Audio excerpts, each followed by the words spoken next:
We've got to talk about a very important fight, the Garry fight. Mentally, I wasn't in the right space. I got to the press conference and my heart was going a million miles an hour. I've never been nervous. Michael Venom Page has dominated the Bellator game, made history in bare-knuckle fighting for the UK, and is now on the verge to becoming the best in his division in the UFC, MVP. So weird enough, I had a fight that unfortunately I lost. They put forward Mike Perry's name, and to be fair, I don't believe it was a draw at all. They didn't class one of my knockdowns either. And even the extra round, I was looking at it, I keep going back and I'm scoring it, and I'm like, I don't know how they gave it to him. The way the pass have gone since, it's just made perfect sense. Like, speaking to Kevin Holland, I feel like Kevin Holland only has Kevin Holland. He admitted that he had respect for me and he's seen me for years. I was unsure before, but I'm punching and I'm missing, and he was there, and I'm doing this, and I tried to choke it and I'm missing, and he's getting up. I believe I'm the best in the world. So when I'm seeing somebody that is also believes he's the best in the world getting more of it, it means that I'm the better guy. His controversial result in the UFC even had Dana White scoring it. Max a draw, the British legend has all eyes on him, including 50 Cent, Chris Pratt, and even Donald Trump. The full year later, I'm there again, but also Donald Trump was there. And I didn't think about it, but when he was there, I was like, oh, snap. Like, gave him a little wink and then carried on going. I saw Candice Owens there as well. And then you got the likes of like a Conor McGregor. If Conor McGregor was from London, he's not getting the same. Welcome back to Take a Seat. Boy, have I got an episode for you today. It's a part 2, our first returning guest. So please welcome Michael Venom Page. Yeah. What's happening, bro? Chilling, man. I'm good. Like I said, I'm buzzing. Literally just yesterday, teammate of mine, a good friend of mine, like my brother, won a world title for a show in France called Aries. And yeah, I'm just super proud of him. It was a tough fight. He won every single round, but it was a tough fight in the sense that it went the distance. It was 5-5s. And it's just a lot. I saw the journey it took for him to even get to that position, and even, you know, to be able to accept that fight even during this camp, the injuries and stuff that he's had and so on and so forth. But Felix Klinkhammer, for those that don't know, Felix Klinkhammer just won, so he's a world champion now. So massive respect to my bro. Wow, man, you seem like really happy about that. Yeah. Nah, I always say the game, although it looks like it's an individual thing, it's only individual for that last 100-meter sprint, shall I say. The whole journey to get into that cage takes a whole team, and it's not just the coaches, it's the teammates as well. And he's one of my teammates that helped me massively every single day. You know, I see him more than most of my family. And so I call these guys my brothers and sisters, because I'm with them every day. And like I said, they help me get to that. Every fight that I have to go and step into, I wouldn't be able to do it without these people. So again, seeing them, you know, also achieving their goals and succeeding and moving forward as well, and knowing I was a part of that journey was nice. So yeah, it was really it was a pleasure being in his corner for this fight. And I kind of, okay, we always help each other. Somebody will always go, one of our teammates will always go with, because sometimes the coaches are stretched. Yeah. So one of the teammates will always go with to make sure that they're making weight and so on and so forth. And I had the privilege of doing that this time. Yeah. And yeah, man, just everything went according to plan. And then he went out there and did the job. So yeah, I'm just buzzing for him. Looks like you do a lot of this for the love of it. Could you see yourself in the future become a coach or something? The thing is, I've gone down the coaching path already, and I do enjoy it. Like, I massively enjoy it. But that was also an obstruction to my journey. Right. Weirdly enough. So as much as I do enjoy it, and I'm still in touch with a lot of my students now, still, like, you know, even if some of the guys are not even training, I'm still like checking in on them or go and visit them here and there just to make sure that they're good. It takes a lot. Like, I always have much respect for coaches. It takes a lot if you really care about your students. It takes a lot out of a coach. Yeah, and actually, one of the another one of my deterrents, maybe from going back, I may do, but maybe from going back, is actually parents. They can be some of the most difficult and biggest obstruction for their own child progressing in any field. Is that because they're overprotective? Sometimes you get parents that make it about themselves. So something that they potentially either maybe wanted to do themselves or never had the opportunity to do, and then they try to live through their child. And then I spent most of my time telling parents off, like, your job is solely to cheer your child on. Yeah. They should look over there and just see you cheering.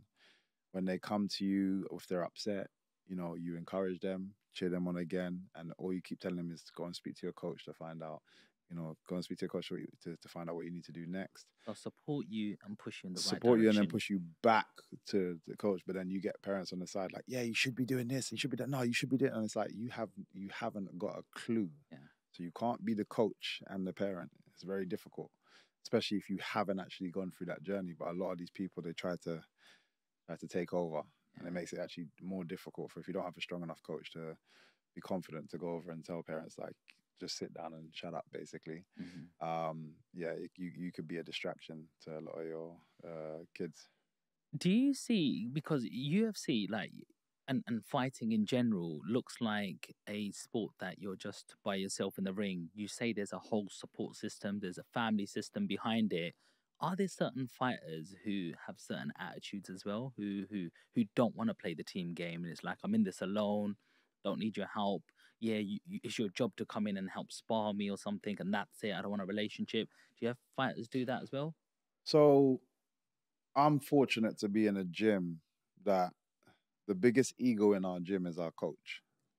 So anybody that's coming with a bad attitude, it very quickly gets dispelled. So I'm fortunate enough to say that I'm not part of a gym that has any, like, none of my teammates have that kind of attitude.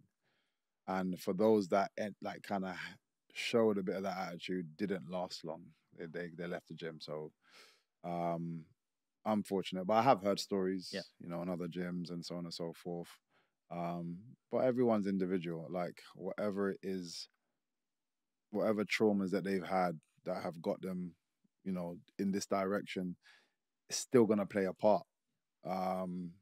And like I say, this is why coaches are so important to manage. And I find, weird enough, from my experience, the people that give off that energy or that aura tend to be the boxers I've come across. And I just find it's a very different game. And I think it's because there's so much money in that game. And a lot of the guys that bring you up to that level, your amateur coaches can't take you on as a pro. So you've got like almost like a father figure from your amateur days moving up to your professional. When you become professional, that father figure disappears, and now you hire people to then keep you going. And I find if you have a coach that is dependent on the finance that you're going to provide, they're not going to tell you, or they very rarely are going to tell you what you need to hear sometimes, especially the bigger you get in the game. Yeah. You get people that just end up with a lot of yes men around them. Now, one of the people that I'm most scared of is my coach. So, and he doesn't care about the money that I can make. He's good. He's set up, and he does it because he's passionate about it. Which means if it comes to a decision that I'm wanting to make and it's my ego that's getting in the way, I want to make this decision. He's like, we're not backing that. That's not happening. And he'll tell me the honest truth. And at the high level, that's what you need. So I find those type of fighters will eventually come undone at the top game if you don't have somebody around you that can, you know, put you back on track. Yeah, you need someone to keep you in 100%, check. yeah.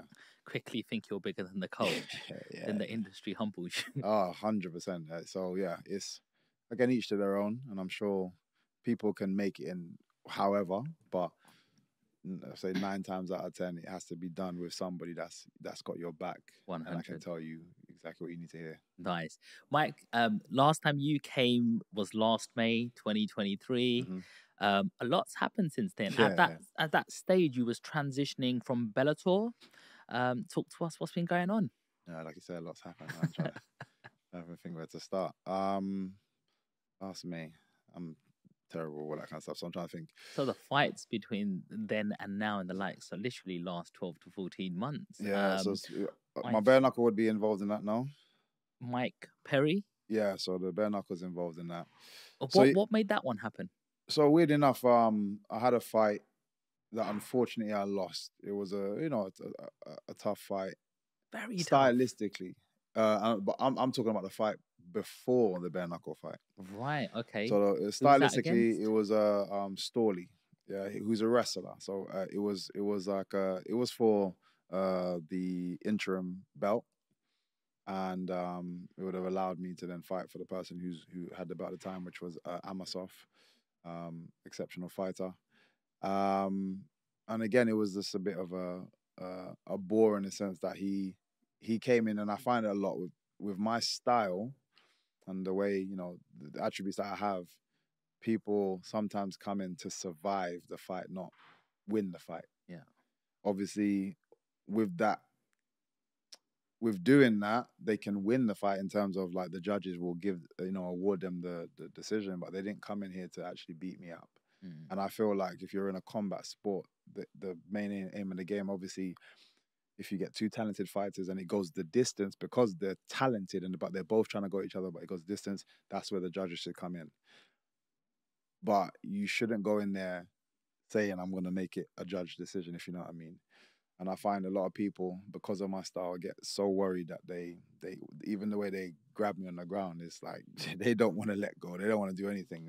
Like even one thing I found about like the likes of like Khabib, exceptional ground game, and everyone loved him for it. But he would take you down and then try to inflict damage and try to stop you and try to submit you, try to hit you. Like he was like, I'm trying to beat you up, which is part of the game. Whereas then you got these guys that I'm coming across where they'll hold you and it's just like, I don't want to do anything else. I just want to waste time. I'm just looking at the clock. Because I just don't want you to do anything to me. And I found like I had that fight, and even the owner himself at the time, Scott Coker, he very rarely is opinionated on fights.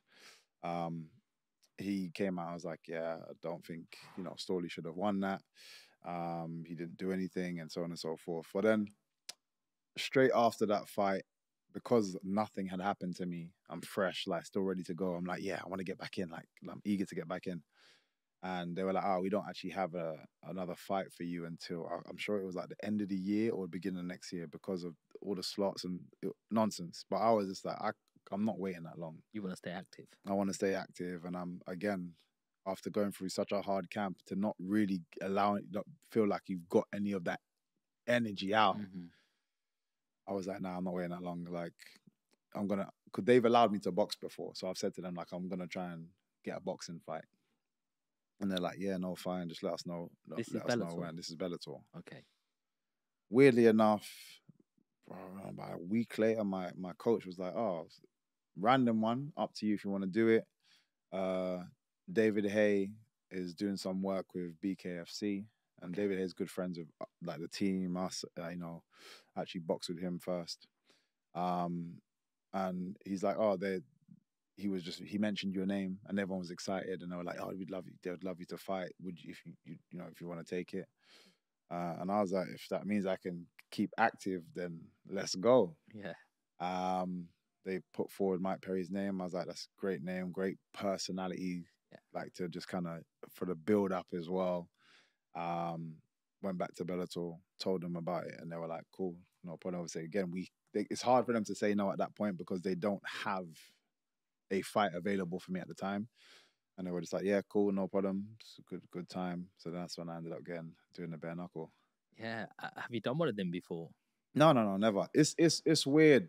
When I was younger, a lot of my senior kickboxers and stuff that they would have done bare knuckle. It was quite popular back then, like but underground. It was never public. It hasn't been public for ages. That was actually one of the first shows in like something ridiculous. Someone said like 100 years or something. Wow. That was a public bare knuckle event in the UK. So it was it's just another thing to be a part of, like of history, to bring that back to the UK. after so long. How much was that different to what you was existingly doing? Yes, it's weird. It's very different. And some of the keys that were different, I wouldn't even. I overlooked myself. My coach didn't. I overlooked. For example, even just the shape of the ring itself, it made a difference. And my coach was bugging me that whole week. Have you gone in and tested out the ring? And I'm like, oh no, I'll do it though. I'll do it though. And even like seriously, the whole time I was like, I don't know why he's stressing about canvas. Like it's not a big deal. It was a big deal. It made a big difference, even just to have the awareness and understanding of the directions that I should be cutting in and which is, I think, it was a flaw because that's how I ended up getting caught as well, because I didn't break properly. But anyway, yeah, it was that. The training was boxing, but you could also grapple, so to speak, because they do dirty boxing.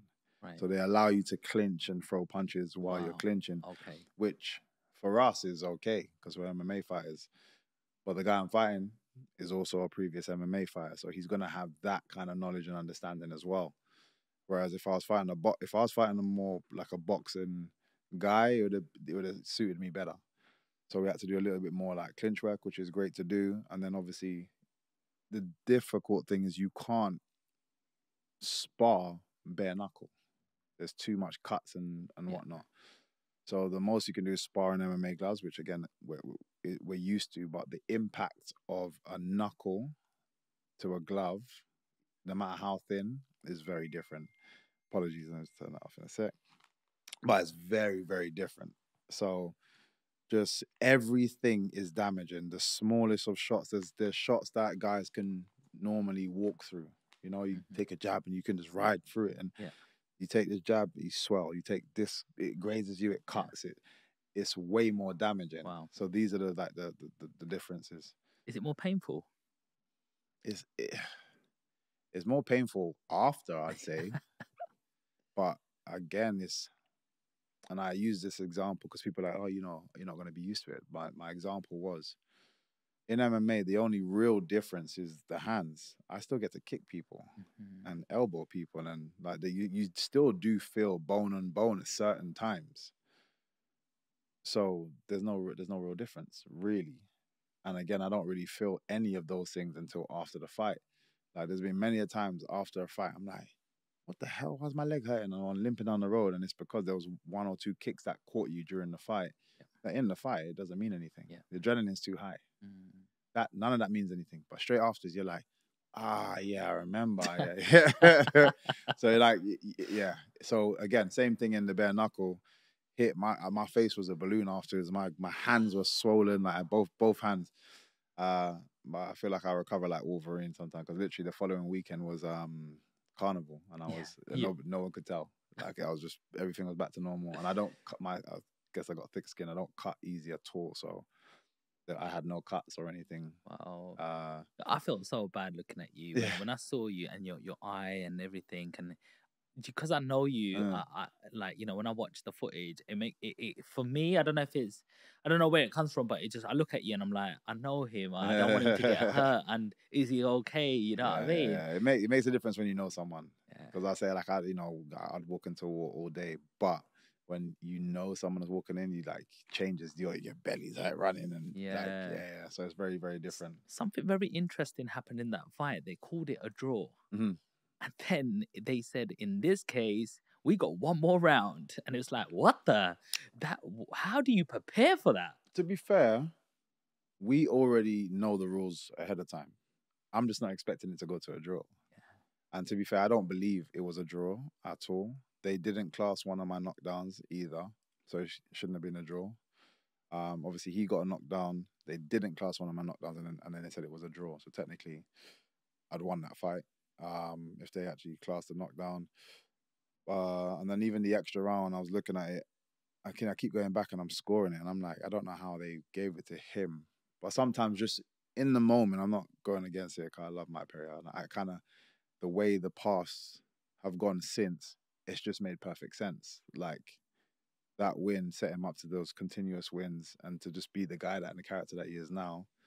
And then I've gone on to do some great things now as well, and continuing to do great things. So I think it was just meant to be. But arguably, if I was scoring that fight, I won. And I always tell anybody, go and look at that last round and actually score it, like shot for shot, score it.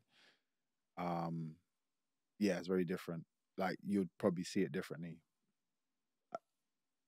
The one thing I would say, that which is another alternative to the differences, is a 2-minute round. The pace of a 2-minute round is intense. Like, people think because it's less time, it's easier. I'd actually prefer to do a 5-minute round. Because a 5-minute round, you can take your time, both sides. It's almost like an unwritten agreement. Like, you're taking the time. There's a feel-out process. 2-minute round, you don't have time to do any of that. It's like, now. Like, and to do anything, I challenge anybody to just go on the bag for 30 seconds, all out. Just go, bap, bap, throw it.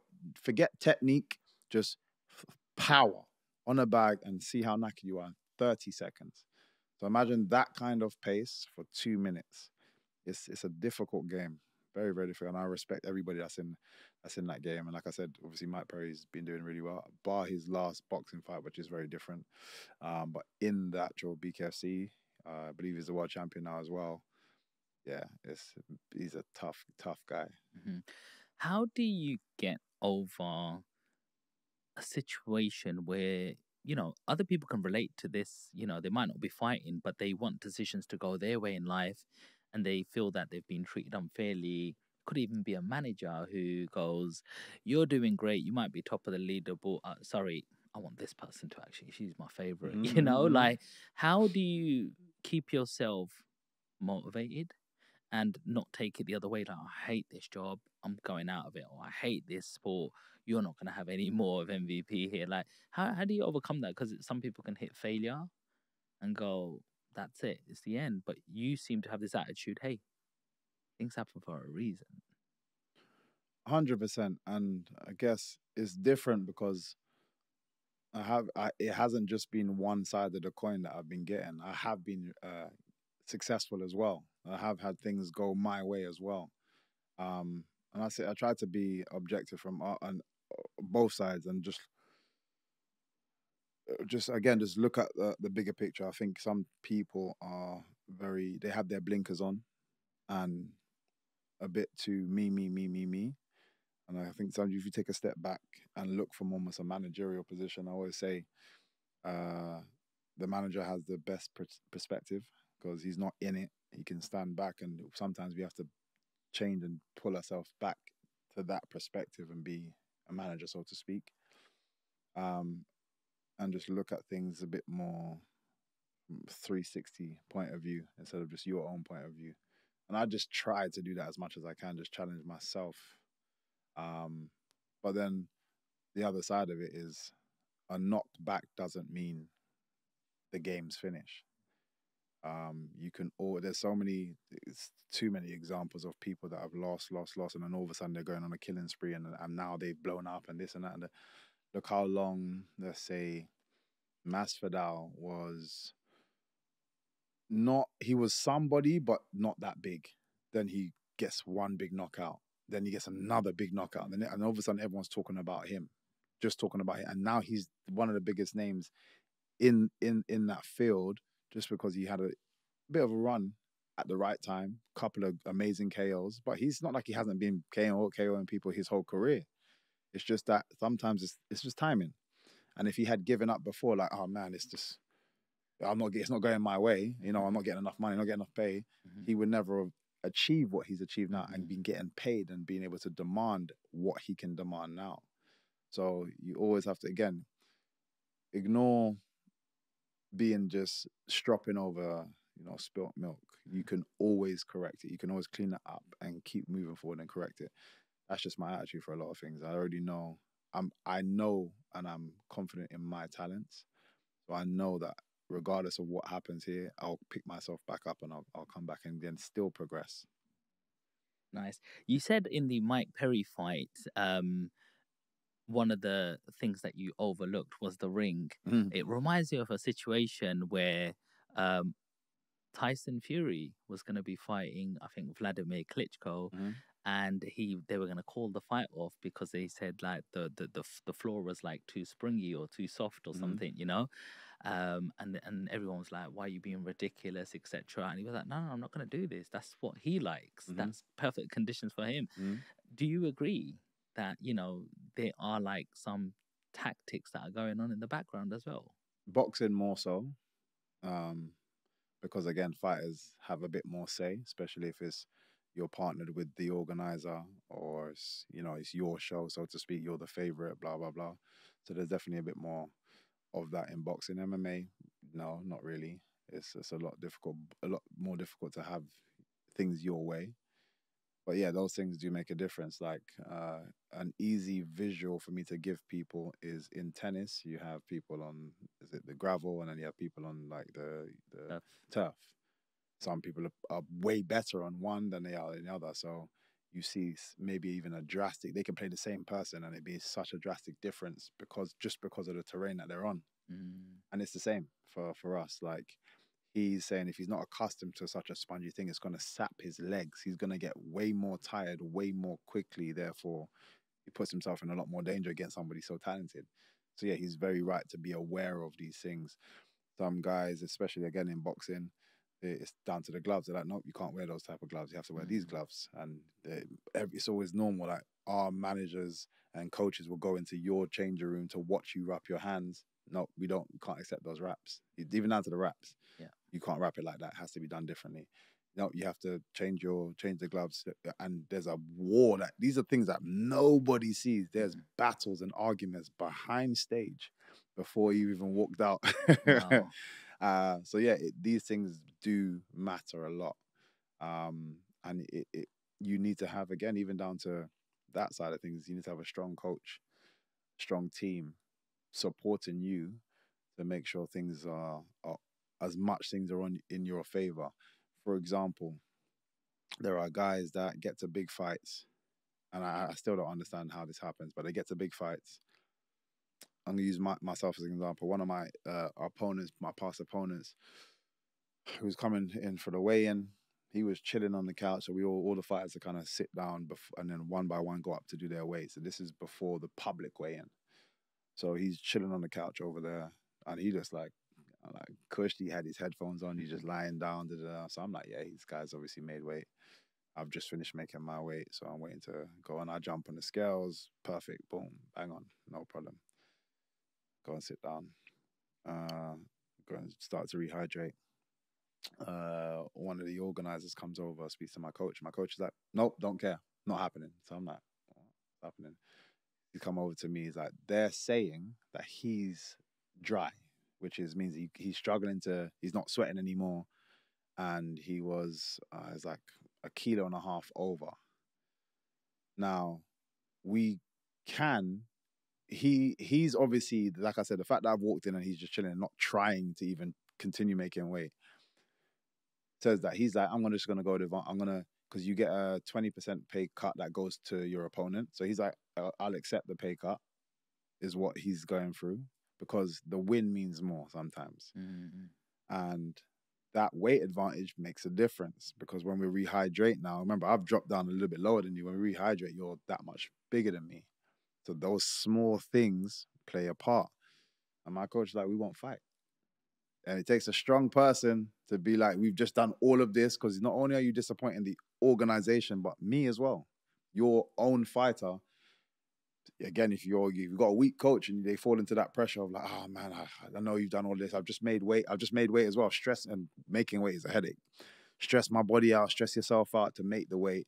And then he's like, we're not going to fight. You know what I mean? It's like, yep, no, we're not going to fight. And that's it. It's like, all that work that you put in, it's very difficult to say to somebody, especially when the opponent's there. It's like, no, I don't. As a fighter, it's like 2 kgs don't mean nothing. Yeah. I don't. 5 kgs don't mean nothing. Like, I just want to fight. Yeah. But you need people in your corner that's going to be like, we're not having that. And we made him make that weight. Wow. He sat there, watched him for 2 hours, stressing himself out that much more. Yeah. Before the fight, and he made the weight, of course. had to do it, and obviously he's gonna be that much more flat now. It's actually U-turned on him. Yeah. Because I'm sure he's obviously accustomed to people just give it like, okay, no problem, I'll just take the fight. Yeah. And yeah, these small things are important. What was the outcome of that then? Oh yeah, I won the fight. Yeah. We got the win, bro. I won the fight. So, but yeah, like I said, it's just there are some people that like to play those kind of tactics. I never understand unless it's like a really last minute fight. I never understand when fighters. I find it just so unprofessional when a fighter can't make weight. I know how difficult it is to make weight, but if you've accepted the fight with you understand the time frame, it's your fault. Regardless of how difficult it is, it's only your fault. Had to go through it. Everyone goes through it. You're doing exactly the same thing as me. And what makes it even worse is in the build up to the fight, because we're getting close now. Let's say even the last week when let's say we're in the States, where both fighters are in the States. There's at some point in that week, you're not going to make the weight. Let's have a conversation. Tell your coach, come to my coach. Look, we're not going to make the weight. You tell your fighter not to stress out. It doesn't matter because we're the ones fighting. So I didn't have to lose that much weight. I could have stayed 1.5 kilos up. Yeah. We could have arranged because it's not for a belt, we could have arranged a catch weight. Yeah. And they do that a lot. And so, but you waited for me to make the weight. To then tell me. So again, it's like trying to keep those little advantages, and again, you have to have the right It feels team. like it's cheating, bro. Yeah, again, every little advantage helps, and if your team, are used to getting away with something, they're gonna try it again. Mm-hmm. Are there a certain type of fighters that try and do these tactics? It happens all the time. I can't name random people, but it happens. It happens all the time. Yeah. How much does drugs play in the sport of UFC? I know there's VADA testing and stuff like that in boxing. I don't know what the rules are in UFC. Do you get testing done? I got drug tested 2 weeks ago. Put it this way, since I've joined the UFC, I've been drug tested 5 times. They don't play games. Like, I literally stepped off the plane the other day, got home, and the guy's like, yeah, we called, I'm waiting outside your house. It's like, all right, cool, whatever. You just we need some of your pee. Yeah, they literally, and you have to do a 3-month in advance, know where you're going to be type thing. Yeah. So I have to tell everybody exactly where I'm going to be. I don't know where I'm going to be week to week. So that's difficult for me, but I try to do that generic. So as long as I haven't gone too far, they have a certain time frame that if they've called you that you have to get over to them. Mm-hmm. So it's, God forbid I was to get called right now. It's like I got to go back across London to go but then he'd have to wait because it's like, I've stepped out. Things can happen, but they mark it all down. So it again, I'm sure there are ways to get around stuff because that's only human for people to think about. But it's very difficult. It's very difficult. So yeah, I don't see it's too much of a issue now. Back in the day, it was. Okay. So you've gone from Bellator to bare knuckle fighting, and then from there, did you have any more fights, or did you go straight into UFC? I had one more fight. So it was cool the way it kind of worked out because having that bare knuckle fight sent alarm bells across MMA because everyone's like, "Oh, he's a free agent," right? Not realizing Bellator allowed me to do a fight. Okay. And I was still contracted to Bellator. Right. But it meant everybody showed their hand very quickly. So I had contacts from the UFC, contacts from the PFL, contacts from this. Like, everyone was like, yo, what's going on? What's going on? Like, everyone's like, oh, is he free? Is he free? We want to talk to him.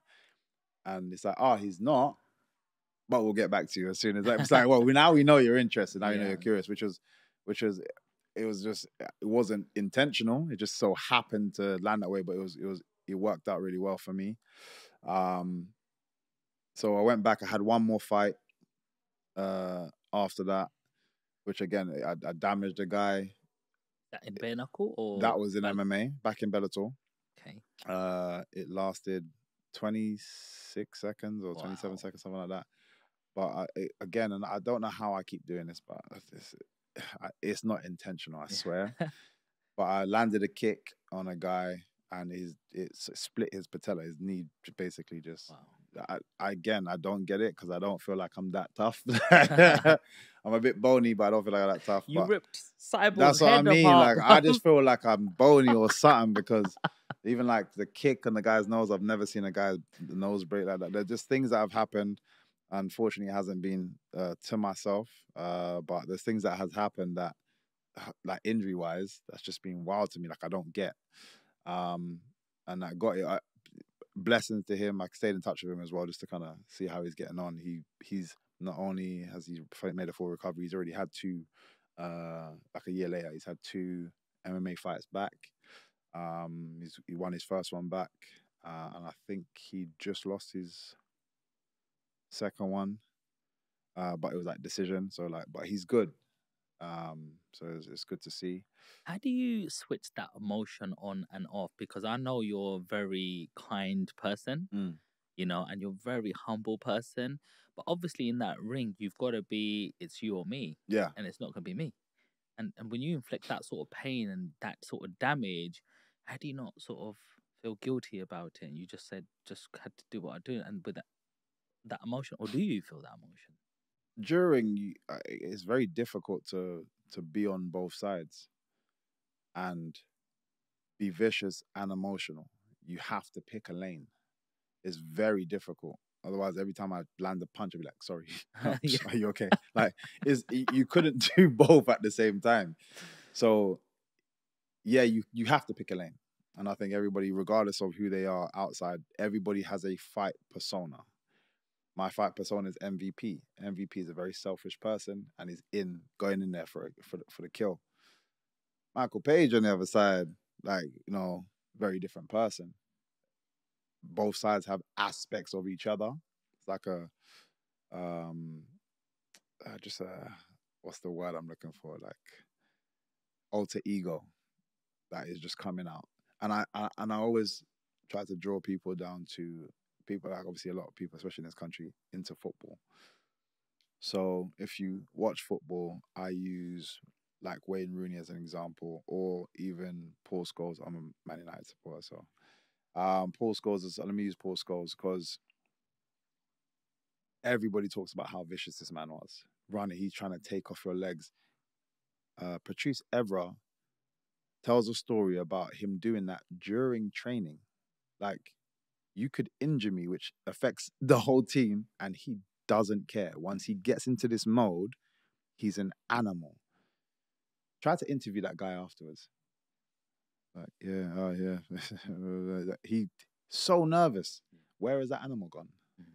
So like I said, everybody has that persona held within them. Some people have, like for example, if I go back to myself, MVP can spread into your everyday life. Sometimes because, depending on how you grown, but because you get so much attention and that feels more exciting. Being that guy feels more exciting than being your normal self. So you're like, okay, you spread into your everyday. And then, you know, we start to realize people are like, nah, I don't like this guy, and so on and so forth.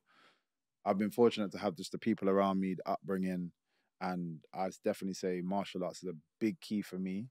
Just having respect, bowing to people, strangers, helping you know, up and coming guys in the gym come up, as well as progressing forward. It was always a team effort.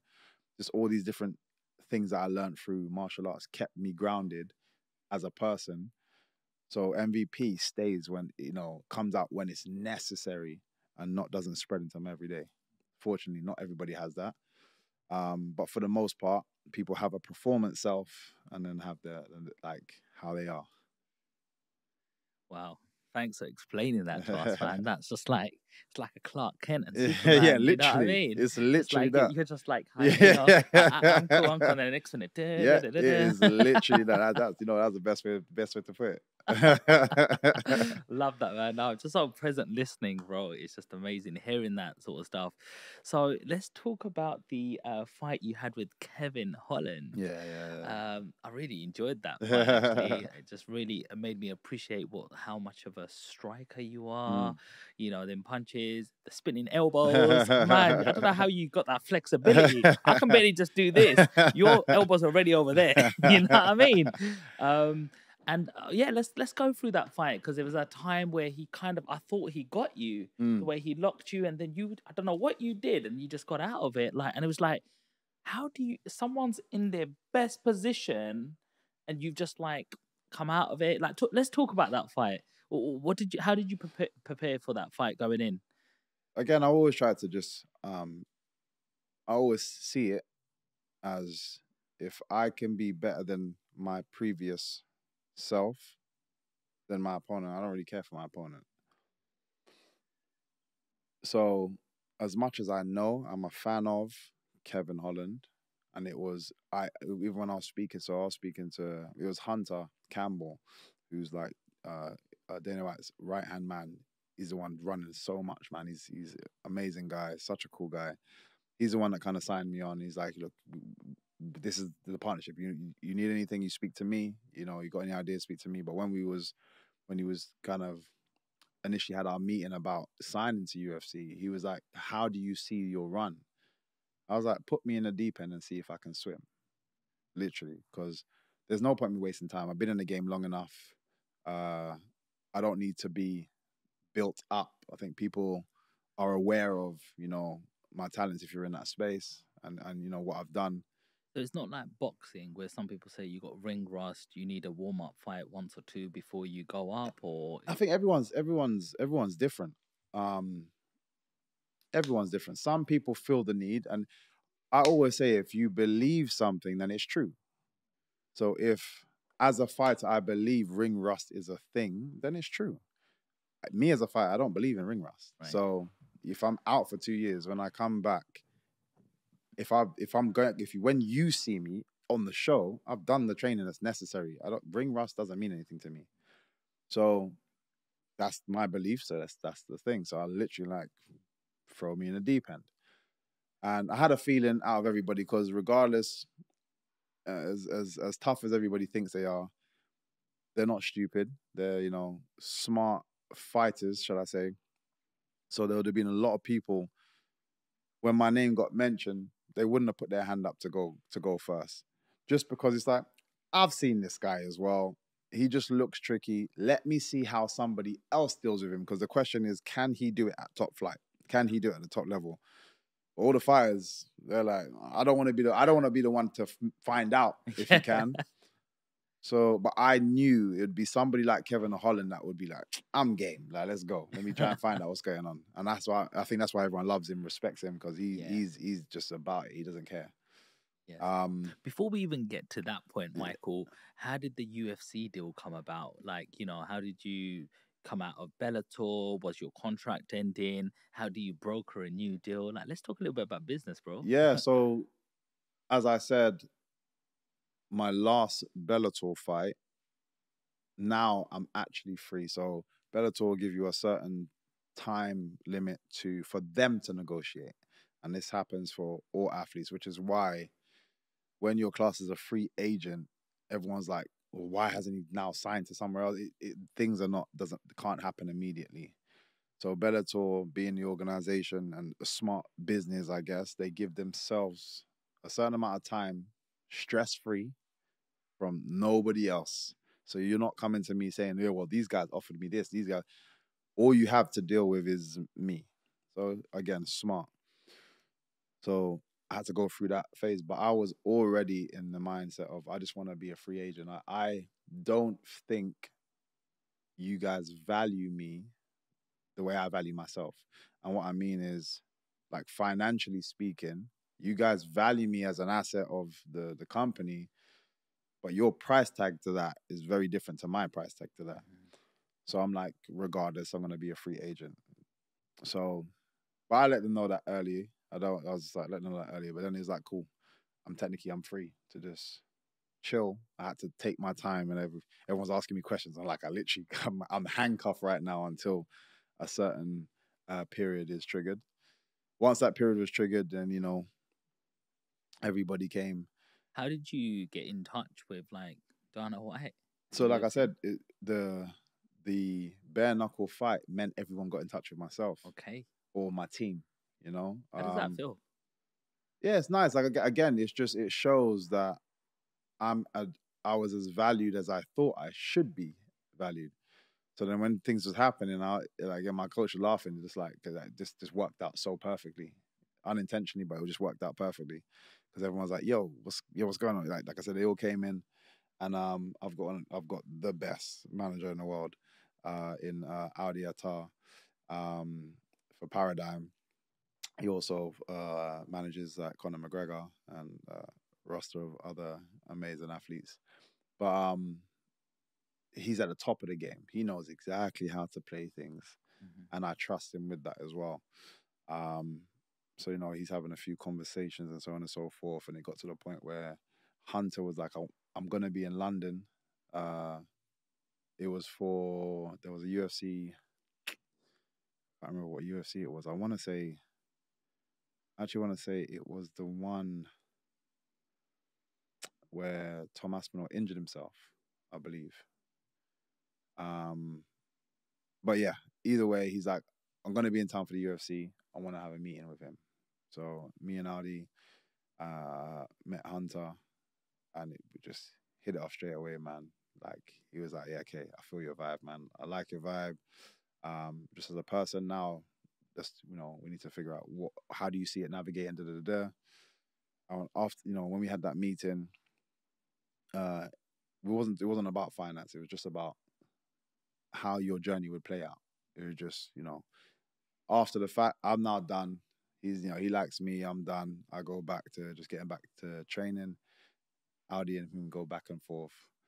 The great thing was PFL also were very adamant that they wanted to sign me. For me, and again, I prefer to just be upfront, clear. I was like, had a meeting with these guys. I said, look, I love what you guys are doing. And to be fair, I do really like how they've structured things and stuff. It really is cool what they're doing. But I said to them, I'm going to be honest, my head is turned. It's facing UFC. You have to do something crazy to get me to turn and look back at you guys. And they were like, yeah, cool, we'll talk.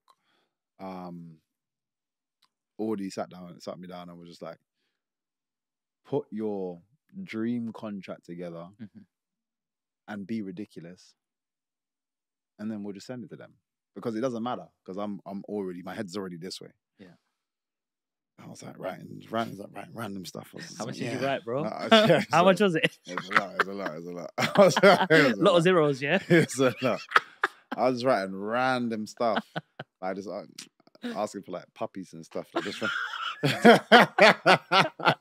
I'm playing now, but I just, again, I'd send it to Audi, and he's like, be more imaginative, like throw it back to me. I'm like, all right, cool, more stuff.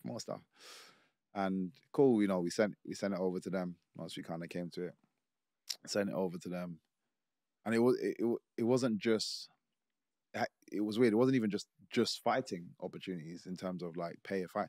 I was like, this business idea I wanted to throw, and this and that, and they were, long story short, they were like, we like it all. It's like, you know, we like it all. We're gonna sit down with the team and go over numbers. And I was like, oh shit, like that kind of changes a lot. Like, wow. What? I was like, there's no way. But they sent back an offer, which was like, wow. But they, you know, tried to drop certain things, certain tabs, and again, I was like, guys, I'm already leaving, basically. They sent back, but obviously in that time, we again were honest with UFC, like, oh, these guys have said such and such, and these guys were like, all right, cool, we'll do this, we'll do this, do this. This was more to do with just the actual pay structure, because the pay structure was insane. But then again, they, right at the end, these guys, where I could say I'd almost made my decision the other way. They dropped a wild contract, which were just insane. And they said, we're gonna check and see. He needs to check with the whole company to see if they can, all the other guys, partners, to see if they can do it. And long story short, in that time, UFC was like, last time, I'm just gonna throw something else in. And once they threw something else in, I was like, damn, I actually didn't even expect that much from the UFC. So it was great for me. And then PFL came back. And again, for me, I was definitely already going. PFL came back, and they were like, because of the acquisition of Bellator, they've obviously expensed a lot, and they know they're also then going to have to turn over a lot of fighters from their previous contracts to this. It was just bad timing for them. Otherwise, they would happily have done that. And I was like, yeah, no, cool. But it again, everything just kind of worked out, because the fact that you were there, even talking the way you were talking, just I wouldn't even say pressured, but just gave UFC a bit more motivation to up what they were, what they were going to offer. So as a business transaction, you had a backup. Yeah. To be fair, it wasn't just those two. There was quite a few. Everybody wanted me to come over, like random shows wanted me to come over, and offering like crazy stuff as well. Right. Which again is amazing, but the one thing that a lot of these shows can't do is what the UFC can do, and it's that prestige of the UFC, that brand of the UFC. There's no other show that holds that, and that can do so much for you, just being associated and aligned with that brand. So all these offers, as financially as great as it was, it's just like, I'm not in it just for the money. Like, I want that credibility and stature and so on. There's other things that I'm trying to achieve here. That brand, standing up to that brand, exactly. It's like, what's happening now? I'm going to go back to football. Well, the Saudis are just plucking these guys. Yeah. You know what I mean? But once they go over there, you don't see them again. The only person that we might still see videos and clips of is Ronaldo. That's because Ronaldo he's beyond the sport. So yeah, we're gonna watch him if he was playing golf. Like, we're just gonna continue watching him because it's Ronaldo. Everybody else, the second they go over there, you don't see them again. You don't hear about them again. You don't care about anything that they win over there again. They could do some exceptional football. No one cares. Have you heard about Turk Ali Shayk? Yeah. And he's changing boxing massively. Yeah. Things have been bottlenecked with boxing, where you want fights to be made, and then it doesn't happen in 6 months. It doesn't have that Christmas, and then the fight happens when both the fighters are not themselves. And you saw that, with Triple G and Canelo, how long it took to get the second, third trilogy going on, and he's making fights like this, bro. People love it. People love it. He's changed the game. And I guess it can work for that when there is an area to exploit. Like, as you say, in the boxing at the moment, there's too many hands in the pot, and everyone's greedy. There's too many people that want to be paid before a fight can happen. Whereas if it's Dana White, it's like, you guys just do what I say. Yeah. It's just as simple as that. Yeah. So it's only me that I have to kind of talk to. Obviously, he's got a team of people, but it's under him. Whereas it's like this show versus this show and this show, like they're all separate, and everyone's got great fighters, and nobody wants to, lose out on pay. Yeah. And he's changing that, and I think he spoke about trying to just buy boxing, which is very believable because they've done it to golf, and I'm sure they do it. They're basically doing it to football at the moment. I can see them doing it. See, whereas in football, I think they're ruining the sport at the moment. I don't know, again, if everything goes that way, it may be different. But right now, I think that type of money is ruining like the sport, because it's allowing unrealistic transactions, and with this financial fair play, people have got loopholes because they got companies in Saudi that are paid. Like, it's just corrupt at the moment, in my opinion. It's kind of ruining things. Obviously great for the players that are around in that time in terms of the contracts, but going back, they are that kind of thing is what PFL is providing at the moment. How long they can last for, because MMA is a very difficult sport, and like I said, UFC have basically monopolized the whole industry. How long that can last for, I'm not sure, but it looks like they are trying to build something quite cool. Do you think Bellator or PFL, do they miss you? Bellator, I think Bellator. I don't think Bellator are going to last too much longer, to be fair. Really? Yeah, not at all. So Bellator, yeah. What's the main difference between Bellator and UFC? Professionalism, the organization, the marketing being the key. And there were so many things, and I've got, my mind's always like very creative, and there were so many things I'd even tell them, like, yo, you guys should do this, you guys should do that, and then yeah, and I'm sure it's not as easy for them because they were bought out by loads of different people, like Viacom at one point, I think HBO, they were doing, I forget all the different deals, but it means there are other people that they have to address that don't really know the sport or really care. So they'll be like, they might have put my suggestion forward or been even thinking in the same manner, but then they go to these guys and they're just like, not interested. Whereas again, Dana, it's like, this is a good idea, I'm going to do it. Yeah. Simple as that. He's not nobody really to answer to. Do the UFC pay fairly? So, I think the UFC pay fairly at the top. If you've got a name and you know they're bringing you in, they'll pay you fairly, and they have the money there. Do they pay fairly as a whole? I think they could do a lot better. I definitely think they could do a lot better. And this is something I've spoken about before. I just feel like in any sport, especially this type of sport that we're in, because like I said, I get to watch these people bust their asses day in, day out, injuries and that just crazy stuff, not really even have the infrastructure to support them.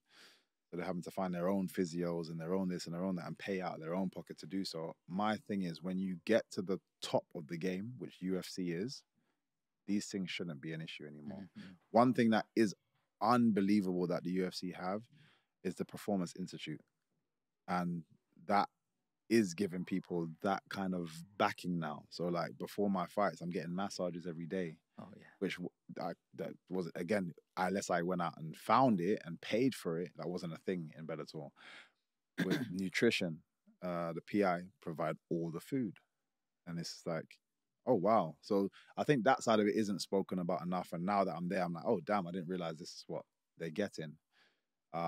And that is a massive, like, again, for weight cutting and stuff, every day my meals are sorted. Whereas before, I have to pay for a nutrition or organize my meals, especially going to a country that I maybe don't know about, have to figure everything out. Big difference. Like PI is a massive game changer. And it's getting better. So that is unbelievable. But I do feel there should be more help for once you get to the UFC, or maybe even get to the UFC and get to a certain level, maybe a certain ranking in the UFC. Yeah. I think you should automatically trigger a certain fund, maybe. Do you get sponsorships, endorsements? Yeah, of course. Yeah, you. The difficult side of things is in the UK. Now, this is a UK specific issue. There are certain countries that really get behind combat sports. Like I go to Japan and they love combat sports. They can tell me everybody. Go to the Philippines, there's places in Russia, like they get behind. So if you have a champion, if you're a champion or even somebody known from there, oh man, the whole place knows about you. So the sponsors and everything you're going to get is very different. I can be a world champion here, come like land on a plane to England and nobody knows who the hell I am. Nobody cares. Like England's obviously is very competitive, but we don't, unless it's football or a few other sports, we don't get behind it in the same way. Yeah. So for us, sponsorships are very difficult. And I say us, even for myself. And I've built an amazing brand. And now I'm in the UFC so my brand is being backed by the monster in this sport, in this game. And still people are kind of like, yeah, but it's MMA. MMA is still, yeah, it's still, you know, there's still a bit of an air around. It's a bit too brutal for us. Michael, what you say? Let's go move to Japan, bro. Yeah, mate, tell me about it. Few Seriously. years out there, Seriously. make a couple meals. And legit, it makes such a difference based on where you come from as well, unfortunately. And then you got the likes of like a Conor McGregor. Now, if Conor McGregor, I'm not taking anything away from him because I actually think he's very talented.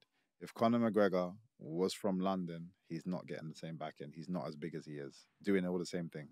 I don't think he's as big as he is. People will get behind him and love him. If he's got to talk, yeah, he's still going to get people that are going to like him in the same way, but he's not going to be as big as he is, just being from over here.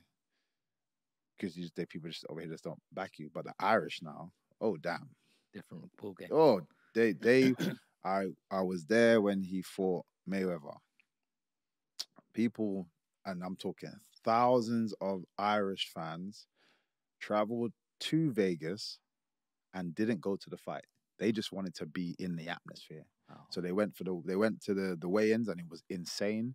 And the next day, I'm thinking it's going to be the same thing. And I'm like, where the hell are all the Irish gone? But they're like, I can't afford a ticket, but we're going to be in Vegas. All the bars outside are packed full of McGregor fans.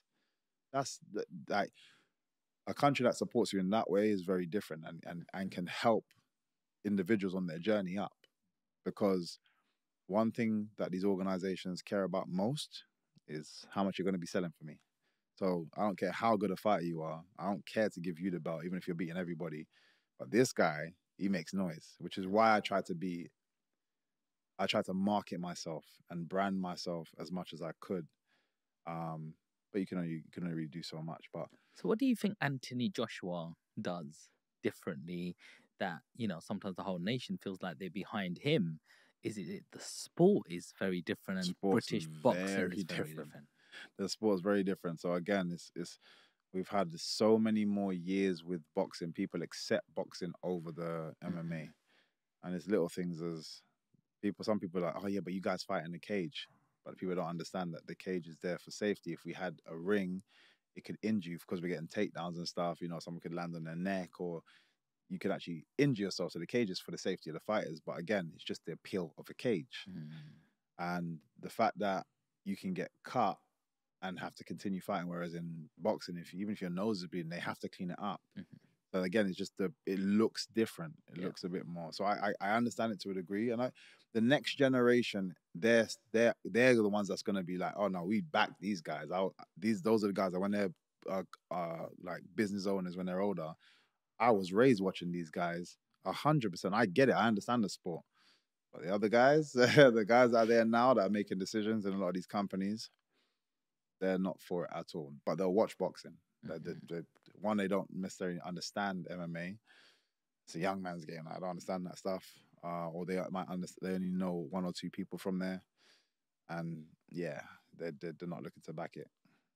How different is UFC MMA fights in mixed martial arts for the UK and America? I think sporting in general is just different in America.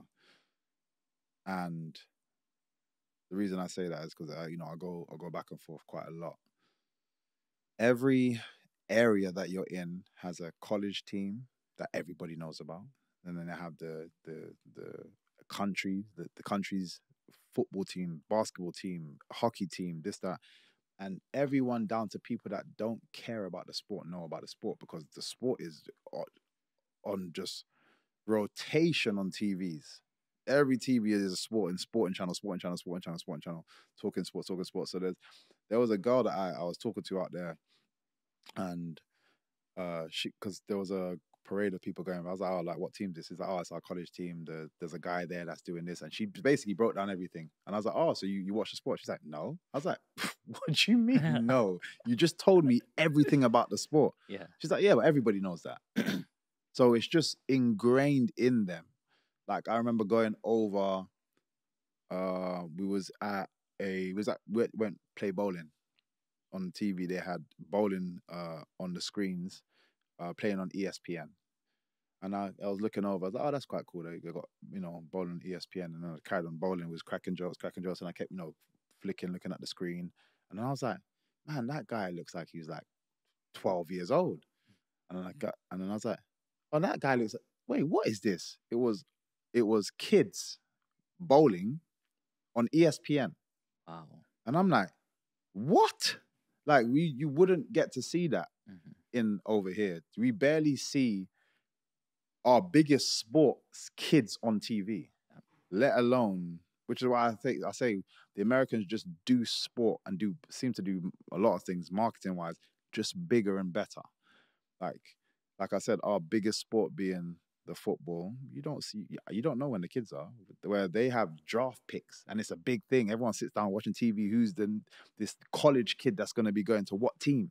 What team is he going to go to? LeBron's child just came out, and what team is he going to go to? Oh, he's going playing Lakers with his dad.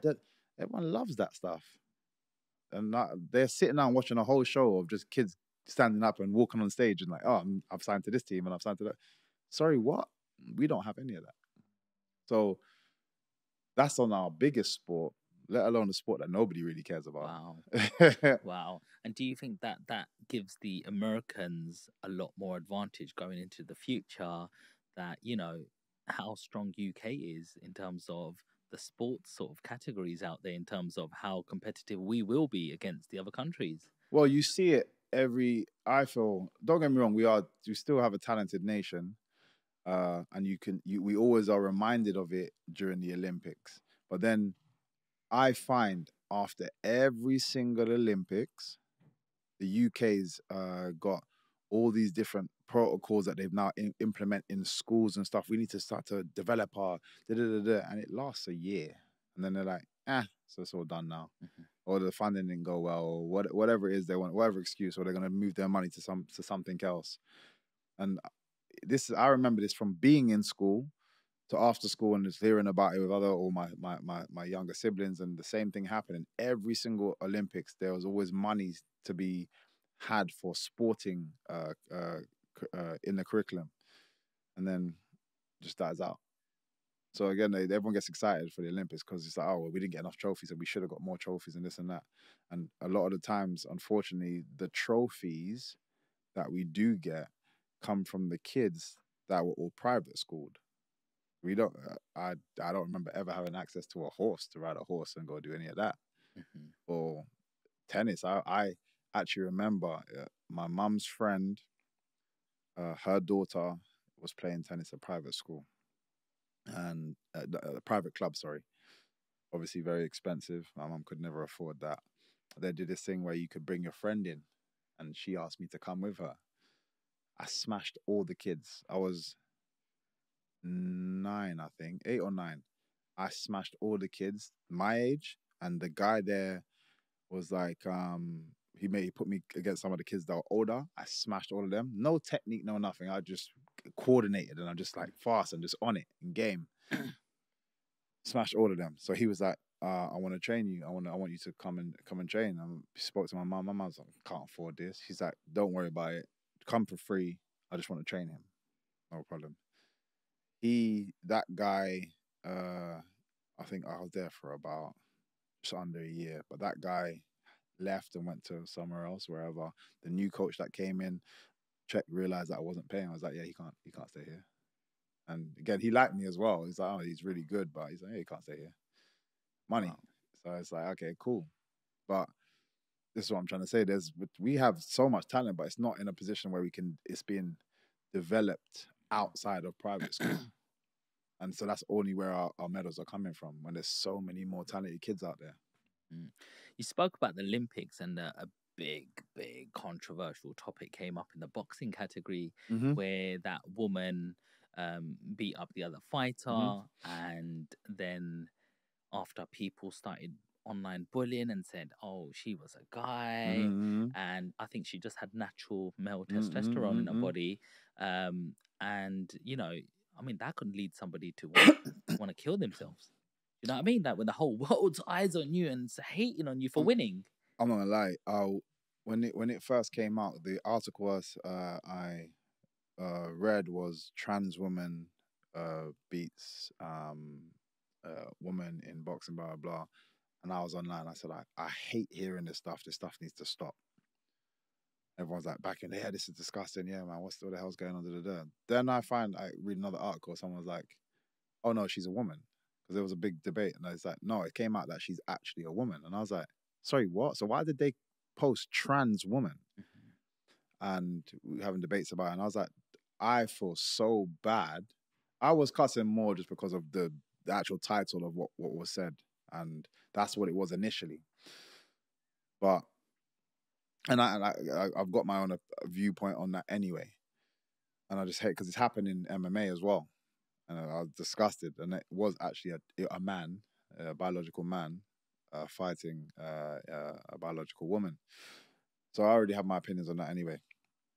And I was just like, I'm just tired of seeing this crap now. Then it came out she's a woman. I felt bad, man. I was like, can you imagine being a woman and getting that kind of aggro or energy, that hateful energy online, and for being a woman, the woman that you are. Like, so yeah, I apologize to that lady. So, and just, you know, I think she won it as well. Yeah. And people, I think it's okay to, and which a lot of people seem to shy away from, it's okay to make a mistake and just apologize for it and go back and support that same person. Just be like, oh man, wish you all the best, because it is what it is. Some people do just have natural gifts for whatever reason, and it's not somebody manipulating the system to do so. You're naturally gifted as a woman. So I think Semenya as well, she was a runner, she had the same thing, whatever this thing is that gives her a bit more testosterone, and she was winning a lot, but I think she got banned. And the fact that has never been rectified, in my opinion, I don't think anyone's gone back and done anything about that. I think that should happen as well, because once you find out the facts of it, it's like, cool, we're wrong. Let's keep going. Do your thing. So, is it okay for a man to transition into a woman and then fight in a woman's UFC? No, in my opinion, no.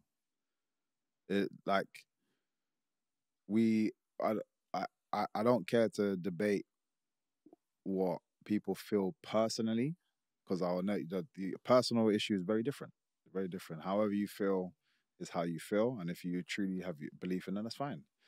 But biologically speaking and scientifically speaking, men have natural advantages by way of strength, bone density, structure, this, that there are certain things that you can chop and do whatever you want to do because you feel a certain way, that's fine. But then you can't. I just feel like if we just need to live in reality, if everybody lives in reality, it's like, no, cool, this is how I feel, so I'm choosing to do that. But I get that I'm not that. That's fine. We live in reality. There's no issues. There's no arguments anywhere. But it's when we try, everyone just kind of keeps pushing the boundaries, try to get more this, get more that. For whatever reason, there just seems to be every time a movement's created, and I'm talking every single movement from what I've looked into, anytime a movement is created, the initial movement is there for a valid reason. You know, it's usually because they're being hated or there's something going on, and they come together. We need to stop this. Then they stop it, and then it's like, well, what else can we do? Because we've got the microphone now. Let's ask for this. Let's ask for it, and then they just go too far. And like I said, every single movement. You are right. Anyone who goes through male puberty are about 60% stronger than the other. Scientifically speaking, I'm not talking about anything else. And that's dangerous because that can lead to things like manslaughter. Really, 100%. And that's we literally spoke about this yesterday, and we were talking about anybody that takes steroids or takes any performance enhancements in order to do what they're doing. You deserve a ban for life. And if any damage is caused, you can go to prison. You should be able to go to prison. So technically it works the same, regardless of what you're calling it now. It's still the same thing. There's an advantage that you have that you're aware of, and you're trying to cross in and hurt people that are less advantaged, that don't have these advantages. So if it's a natural gift, you've been blessed. Fine. It's not a natural gift, then I'm sorry. aim that somewhere else. Mm-hmm. I think I saw a face-off the other day, and it was like a transgender sort of looking category, and it was this female, but she was very big, and she looked like, you know, she was a man at one stage. And the other opponent, literally, they were done a face-off, and he grabbed this now woman's face and just kissed her. And then she was like, "Get off me!" And she was like really like hurt by it. And it was like, if that really happened to a biological sort of woman, it would have been like, you know, you cannot do that, you know. And because she was like trans, it was like the other opponent felt like they could sort of take advantage over that. I don't know if you've seen that. I haven't seen that at all, so I couldn't really comment on that. So unless I see it, it's difficult to comment on. So let's get back to UFC. You've just had a fight with Kevin Holland. Talk to me about that fight. We touched on it earlier. And I think everybody wants to find out what was going through your mind going up against such an amazing opponent. Just number one key for me, enjoyment. You have to enjoy what you do. We work too hard to keep working hard. Like, there has to be a certain point where you actually are enjoying and what you do. How do you enjoy it? It's got thousands of people looking at you. You're in this cage. You're alone. This guy's going to kick your head off. Like, you know, how do you enjoy that? You have to just enjoy the sport. Like, in all honesty, I always say, don't come into this sport if it's like, oh, I want finance, or I want fame, or I want, don't do it. Don't do it. You have to just enjoy it. Everyone says we're a little bit crazy, a little bit psycho, and I'm sure there's a part of us that is. My experience of it slightly differs because I've been doing it so long, so I don't even see it as violence. I see it as a game. And it's just me playing a game, and I enjoy that game. Look at it like this. I'm a bit of a Call of Duty fan, so I like to play on the PlayStation. And technically, what you're playing is violent. You're shooting people, and I get to hear these people, like, they are people from all over the world. But it's a game, so this is how I see it. I can almost cartoon this world that people deem as violent, and play the game and just enjoy that. And that's the state of mind that I enjoy being in. And yeah, so when I go into, it doesn't matter about all of this. It's just a game. It's just a facade. It's just the part, you know, that all of this stuff just tells me I'm about to play the game, and now I'm even more excited. Wow. So then I get in there, and I'm eager because I know what I can do, and I've been getting a lot of doubt in my abilities just for being on Bellator and doing what I was doing, but in Bellator and not in the UFC. So like I said, there's a big question mark over my head. Can I do it to a top level UFC fighter? And I was just excited because I'm about to show everybody exactly what I can do. So yeah, I was pumped. The only thing I was like disappointed in that was not finishing him. I felt like I could finish him, even though I don't think he's ever been finished. I just feel like I could do it. Again, it's a game to just challenge myself. Like, I reckon I can get that guy. But yeah, everything else went according to plan. How do you not have respect for a guy that you have respect for? So I'm gonna, to make it to say it plain and simply, Michael Page has respect for him. MVP don't give a shit who he is. And we spoke about those two. And I think because I'm able to compartmentalize and do that, it makes it 10 times easier, because it is difficult to have respect. And I actually, in all honesty, speaking to Kevin Holland, I feel like Kevin Holland only has Kevin Holland, and he admitted that he had respect for me, and he's seen me for years. And I feel like that plays a role, because again, although he was like eager, like, I'll be the guy to fight him, while it's happening, he's like, damn, this guy is that guy. Like, I was unsure before, but I'm punching and I'm missing. and he was there, and I'm doing this, and I tried to choke it, and I missed it, and he's getting up. So now things are just like, oh man, all the stuff that I've seen I get it now. And I think that's what made it 10 times harder for him to go back. He's just getting, you saw it, the way he kind of got like flustered towards the end, like almost like a kid throwing a strop. Yeah. Just because he was like, man, this is annoying. He was frustrated. But again, he's just being more and more demoralized as the fight's going on. Yeah. So is that a tactic in your head? You want to frustrate him? Oh yeah. It's not just him. I want to frustrate everybody. Because if I'm frustrating you, it also means that it also shows the difference in quality, the difference in our abilities. I believe I'm the best in the world. So when I'm seeing somebody that is also believes he's the best in the world getting more of it, it means that I'm the better guy. So yeah, I always say I love to see that demoralized face before I even go for a finish. Like I prefer, I'm sure, like if I finish a fight quickly, fine. But I'd prefer to see that face first. And that means you have to spend a little bit of time with me. I want you to throw that shot and be like, oh, okay, yeah, you're lucky. Throw that shot, like, oh, okay, no, he's quite quick. Throw that shot and be like, no, damn, and get to the point where he's like, oh, this guy's just better than me. Like, a lot. I enjoy that. Very awkward style. Yeah. Very, very. You can't read your rhythm. It's like you're just bouncing. And it's like, make the mistake. I'm going to pounce on you. That's what I just read from you, bro. And then the strike comes, the overhead comes, the kick comes out of nowhere, bro. Do you know what? It's just so exciting seeing you because you're such a counter. Yeah. Sort of. You're waiting for them. You're leading them into your trap and you're going, I'm just going to sense it. Yeah. You know what I'm saying? Is that how you feel? Obviously, we drill things over and over and over and over again. But once I've got it in my locker, I express it differently. So, I could train a jab, bam, bam, a million times from this position.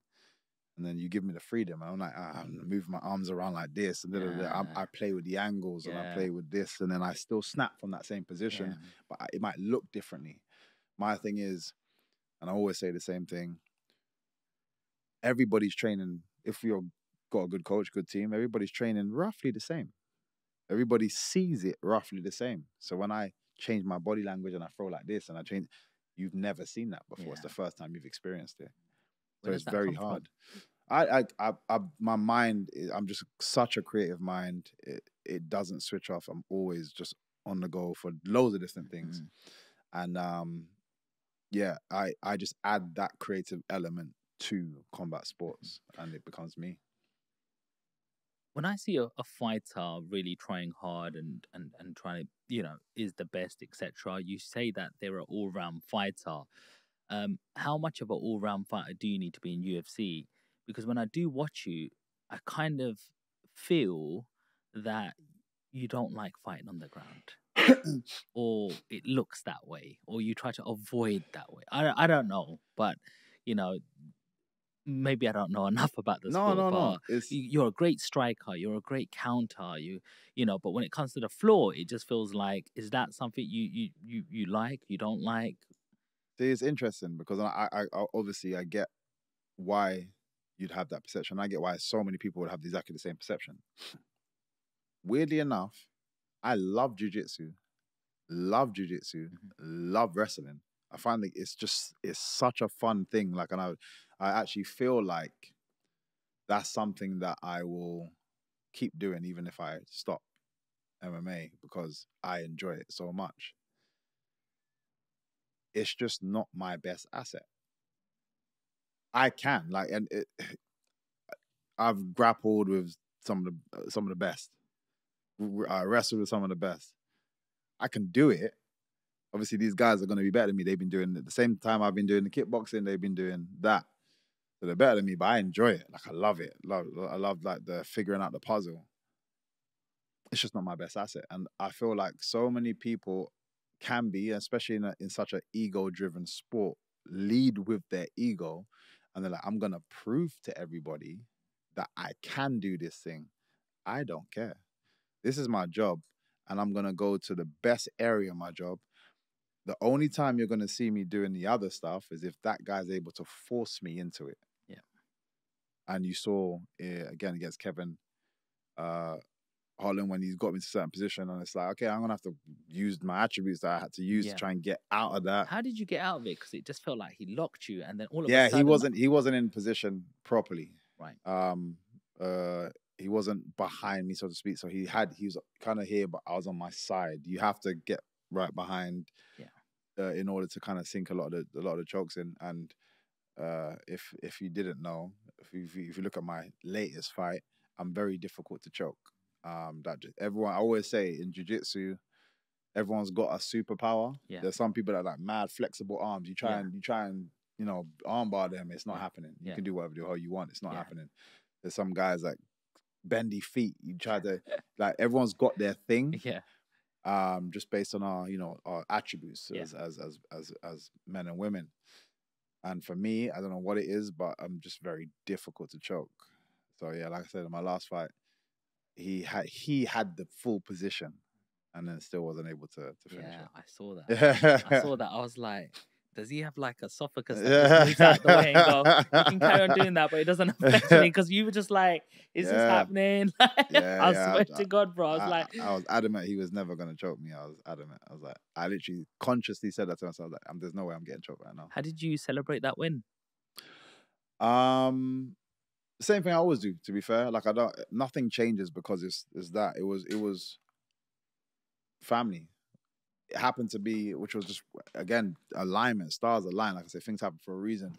The first fight I had against Kevin Holland, amazing person to kind of have like I said, similar to like Perry, like the build up to, and then the clash at the end, winning the fight. But it was in Miami. All my siblings are over there, all my family over there. So, and I remember telling my sister, I was like, yeah, I've got my first fight, and she, it's like getting Kevin Holland. She said, oh, that's a good fight. It's and it's in Miami. She went nuts. Like, she went more nuts for the Miami thing than like the fact that it was like got my fight and it was Kevin Holland. So it was great to just have all my siblings right there with me for afterwards, and we just do what we do. We're always, seriously, we're a bit of a whirlwind of noise and happiness when we're together. So it's literally just spending time with them, chilling. How do your family react when you're getting hit? It doesn't happen too often, so I think they're good. Good answer. But yeah, no, I think that, again, as you say, when you now know somebody, it changes how you're watching it. Because again, not only you just wanting their safety, you want their success as well. So it means a bit more to you as well. You get a bit more nervous, and it's the same for them. They get really, really nervous and so on and so forth. I think they all say this, a similar thing is like, when they can see me dance and enjoy myself, they're like, he's got this. All right. Yeah, like he's good. He's good. He's relaxed. But yeah, again, it's always going to be hard for anybody. My mum came out as well. It's always hard for anybody that you love in that position, seeing them having to deal with combat sports. It's just difficult. Did you have much communication with Dana White? Again, a lot of we've spoken a couple of times, and it's weird actually, and I don't know why it shocked me, because I am the same thing. As we spoke about Michael Page versus MVP, the Dana White that you see was not the Dana White that I met. Like, it really wasn't. He was so like just chill, like just calm, friendly, like, yeah, man, like, so glad you're over here, man. Congratulations for signing and da. And I was like talking to him, but like, I'm waiting for this guy, like, and chill guy, really, really, really chill guy, really nice guy. And like I said, I just think it's two different sides to a coin, and he's also on show when the cameras are on. And I think, I forgot that myself. So, but yeah, all of my dealings come through Hunter. Hunter's my guy, man. Like, I was talking to him today. Like, we were just catching up and talking about stuff. So, yeah, that's the guy that I kind of do all my dealings with. And then Dana White, we just more in passing, we catch up and stuff. We've said we're gonna have a chance to sit down, but it's always busy around the times that we get to see each other. He's working the show and I'm fighting or something's going on, so it's always difficult to kind of actually have a proper sit down. But yeah, he's cool. Oh, amazing, man! Can I ask you about your entrance? Mm-hmm. So sometimes your entrance takes a bit of a time. Yeah. Is that because you want to celebrate before, or is it a tactical move, or how does that work out? No, like again, one thing I've said is I've been very specific and very intentional about building my brand, and that is just part of my brand that I've built. And you know, now I'm on the biggest stage. I'm not changing anything. Who has to pay for that? All the walkout stuff. Yeah, that's all me.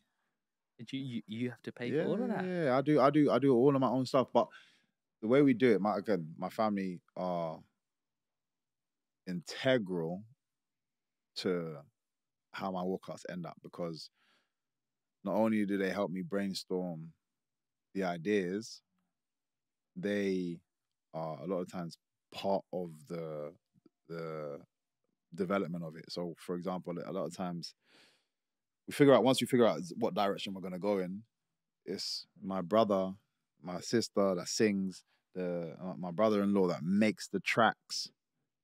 Like my brother, all my siblings were very musical and stuff, so we produce everything ourselves. So when we got the Undertaker idea, my brother's like, I'm a spin it, because we're all into like Afro house. I'm a piano. He's like, I'm a piano track. I'm a spin it. I'm gonna put this, and I told him exactly how I'd like it to be. He's like, yeah, I got you. Yeah. And he went to the lab, went straight to work. And like I said, they helped me make that piece. We wanted to do something a bit more special.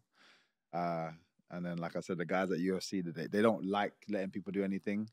Mm-hmm. I keep telling everybody I'm gonna keep bugging them until they just like, let this guy do what he wants. Because I'll come up with special stuff. Do you have like many celebrity friends that come out and support you? Because I know you're friends with 50. Mm-hmm. Do you get like... It varies. To be fair, I think I've got to that place where celebrities full stop just know who I am and know that it can be an entertaining fight. So if they are capable of coming, they'll come. You know what I mean? Anybody specific? Like, I don't really have to call anybody. It just depends on where it is, and like that's not really my focus. Right. So I don't even like go around shouting, yo, I'm gonna be fighting. Like, if you don't hear about it, then I'm not doing good enough. Yeah. That's how I see it. I just need to, my brand should be at the point where if you look at it, I know for a fact Mayweather never called everybody that you saw in the crowd, but I used to watch those fights just to see who's in the front row. I'm like, oh man, oh, Lil Wayne's there. Oh my God, like, I know he didn't call all those people. They are now there because they are also fans of him. And they'll go out of their own way, they'll break that schedule that they have to be there for those special moments. Yeah. For me, it's about getting to that place where people want. I am moving people to break their own schedule. I don't need to call anybody. Yeah. They want to be there, and that's how it should be. Yeah. Is there ever anyone that you've seen in the crowd and you're like, really? Donald Trump and Candice Owen. I would just baff to just see them there. You're joking. Yeah, that was Trump. That was the Kevin Holland fight. Again, he's a massive UFC fan. Yeah. So, and I forgot that because I know I've actually been there. I was there the following year, which was interesting as well, because I was the year before. Kevin Holland was actually fighting on that show. It was I went to go see my boy Izzy. Izzy was fighting Pereiro. He got the one back. And I was in the crowd watching, and then the full year later, I'm there again. But also Donald Trump was there, and I didn't think about it, but when he was there, I was like, oh snap! I gave him a little wink and then carried on going. I saw Candice Owens there as well. These are people, obviously, I'm very I like to kind of understand what's going on with certain things. So I look a lot of I've seen a lot of Candice Owens podcasts because she can be quite controversial. Yeah. But I like some of the stuff she says, not everything, but I like some of the stuff she says. I like to try and understand some of the stuff that I'm against, but she says, obviously Donald Trump as well. Donald Trump, any differences when you see him in real? No, he's still Donald Trump, and I'll tell you now, no matter who's fighting on that show, nobody gets a cheer louder than Donald Trump. In Miami, every time he stood up, he just stood up, the crowd goes nuts. Yeah, nuts. And then he sits back down. It's just like, quite, and obviously, like, you got the key fighters that come out, and it's, you know, people making noise, but there was nothing. They got nothing on Donald Trump, man. Wow, he's loved over there. He loves America. Yeah, he does. And you can see, like, again, however you feel, on whatever side you land on with regards to him, if you look into a lot of his history and what he's done, he knows what he's doing. Mm-hmm. He knows what he's doing. Can I ask you a personal question? What's the highest celebrity's number that you have in your phone? The who? The biggest celebrity. The biggest celebrity that you probably got on your phone.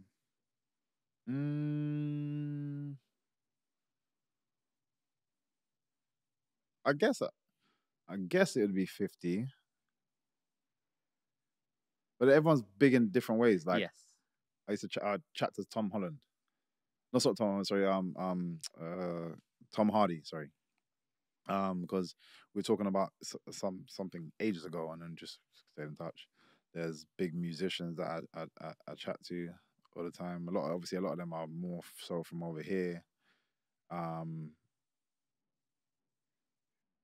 Yeah. When you ring 50, does he pick up straight away, or would he get back to you in a week or two? Like, are they really that busy like you think they are? Yeah, it varies.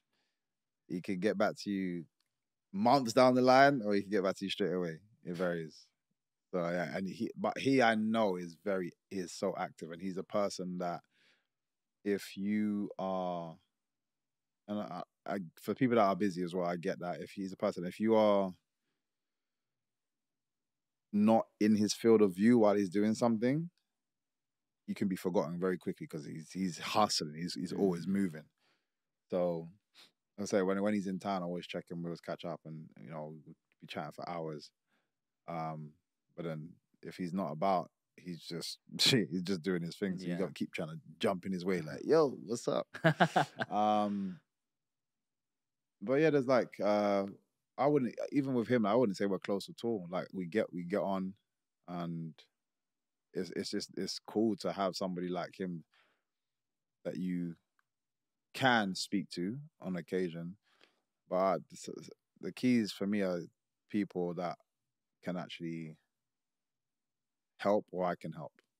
You know what I mean? Like, those are the interactions, and those are the relationships that mean more. Yeah. Like I respect all of these other guys. Yeah. But these ones are more integral, more key, especially to my growth. So ask me the same question, bro. Who's in your phone? Michael Venom Page. I love you, bro. Respect, man. Come on, bro, man. Honestly, you're that guy. Like, there's certain people who break barriers in your beliefs. When I first came on social media, I met a guy called Samuel Leeds. Very controversial. Some people like him, some people don't. Does a £1 course. Yeah, you might buy another course after that, but he does get you results as well. Okay. Whether that's breaking beliefs. And when I've started this podcast world, obviously I've met a lot of people, but when I met you at the O2 and how humble you are, I was like, there is real people out there. He doesn't let none of this get to him. And that's the biggest thing. I respect that more than you're fighting. Yeah. I'm sorry, because I respect you in the cage as well. I'm like, I don't know how he does that, but that's his profession. Yeah. But outside that profession, like, I'm not going to name any names, but I've met fighters and they don't have that energy. They're like, how much am I getting paid? What's in it for me? Yeah. And then cut off straight after. And it's just like, you just feel, a bit different. It's a difficult one because I'm being myself, but then there have been times where I'm like, in the reverse role, when I'm being nice, you can also have people take advantage of that. So then I also understand when I see some people in the similar statuses as myself be cold, I'm like, I kind of get you. depending on how you, I can't say how you started, but I can also understand how you can get to that place. Yeah. Where if people have, you know, messed you about too many times, you're like, hell no, I'm not allowing this again. And then I create certain channels for you to have to go through. So if you had just so happened to get to me directly for what, like, as we just kind of came across each other, it's like, I gotta be like, nope. Yeah. So I can also understand that. Yeah. And I had it at Bellator where I felt like I was being, I was being myself, but just I was being cool with everybody. When you're being cool with everyone, people let go of certain information. And they you know, talk about other fighters. Oh yeah, we got to do this, and this guy's asking for that, and this girl, she says this and this. So you get all the little information. I'm not even asking, just through conversation. But now I'm like, I kind of have an understanding of what people are asking for or demanding, and these guys are having to do it. Then I'll ask for something very small comparatively. Like, is it okay if this happened? Oh no, you might have to ask this person. And then I'm getting run around, and I'm like, wait, what's going on?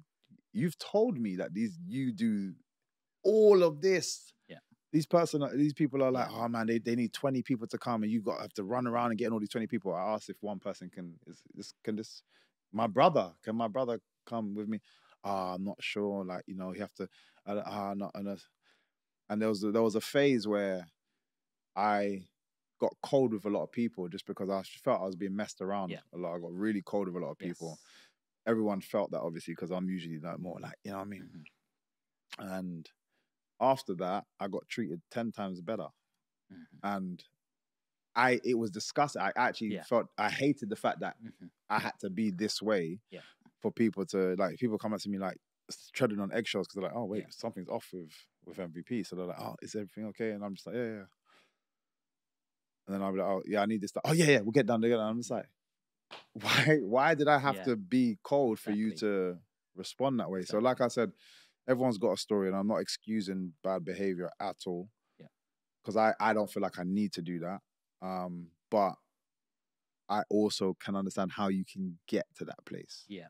Some people, not everybody is, some people are just like that. And they're just, in my opinion, they're just assholes. So it's them. But I can get when you're having to be that way as well. I totally do get what you mean, because sometimes I'll have a bunch of people just come straight to me and go, can you just tell me this? It's like they want a piece of you straight away. Yeah. And sometimes I like to ask something back. And I'm like, sure, what is it that you do? This. Oh, I need a little bit of help in that. Can you help me also? And then when they go, oh, we can talk about that. I'm like, you're not giving me that same energy. Yeah, we can talk about what you can do. Like, that's what I've had to learn, because before it's like, suck in your energy, suck in your energy, give in. And then when you ask for one thing back and they don't, it actually, well, for me, it hurts me psychologically, because I've done so much for you and other people. I give out good energy. Why can't I just receive it back? 100%. We're all human. Why can't we have that exchange? Yeah. You know, balance is important as well. It can't just be one way. But yeah, I can totally relate to that. Before we wrap this one up, we've got to talk about a very important fight, the Garry fight. That was the last fight you had? Yeah. Yes, what a fight that was. Yeah. Wow, talk to me about that one, Michael. It's a weird one, because... And again, I don't want to appear to be making excuses, but I didn't feel myself. I'm going to keep it very simple. I wasn't my complete self. I'm still analyzing exactly the different things that was going on. What does that mean? So just mentally, I wasn't in the right space. And it had nothing to do with him. And this is what I'm saying. I'm trying to analyze it, because it didn't feel like it was him that did anything. But an example of this is when I got to the weigh-ins, the press conference, sorry. I love that atmosphere, man. It's crazy. I just like, I love to see people getting hyped and stuff, and it makes me want to fight, like, even more. This press conference, I got to the press conference, and I'm standing there waiting to walk on stage, and my heart was going a million miles an hour. I've never been nervous to not do anything. I wasn't even going to the fight. This is just to go on stage. Wow. And my heart was just like just literally, I was like, and I'm literally like, what the hell's going on? And even when I got on stage, I'm like, I'm checking myself to make sure I'm not looking nervous. You know what I mean? Because I didn't want to give my opponent any energy that he feels like, you know what I mean, like he can use. And I was just like trying to, like, I had my glass on, I was trying to be chill, man. I was like, and again, like I said, I don't 100% know. I'm still going through like what it could have, or could have been, or was. But like I said, I've just never been in that situation, and I've been in big shows and done big things my whole life. It feels like, for some reason. Are you saying anxiety? Are you saying Couldn't tell you. nervousness? Because nerves can be good as well, because it means you care. But that's the thing. My nerves are always the same. It's very well. Again, it depends what you call it. The nervous feeling that people usually relate to nerves that happens to me is I just need to go to the bathroom. Kid you not. And this happens every day in sparring as well. Like in the gym, the second my coach is like, "Oh, okay, pad up, we're sparring," I'm like, "Yep, need to go to the toilet." I don't know what it is. Like it's just something like I just want to clear. My body's just like, okay, empty the tank and then be ready to. I don't know what it is, but that's the most I ever get for any form of nerves, right? For anything. I've never had it where my heart felt like it was gonna like jump out of my chest. Wow. And this wasn't even for the fight. Like for the fight, I didn't feel that bad at all. Wow. Okay. But the preparation to all of it, I think I just felt like I was overthinking a lot of stuff and So like I said, I'm processing that now. I feel like I'm getting to a few answers, but yeah, I just didn't feel like my whole self.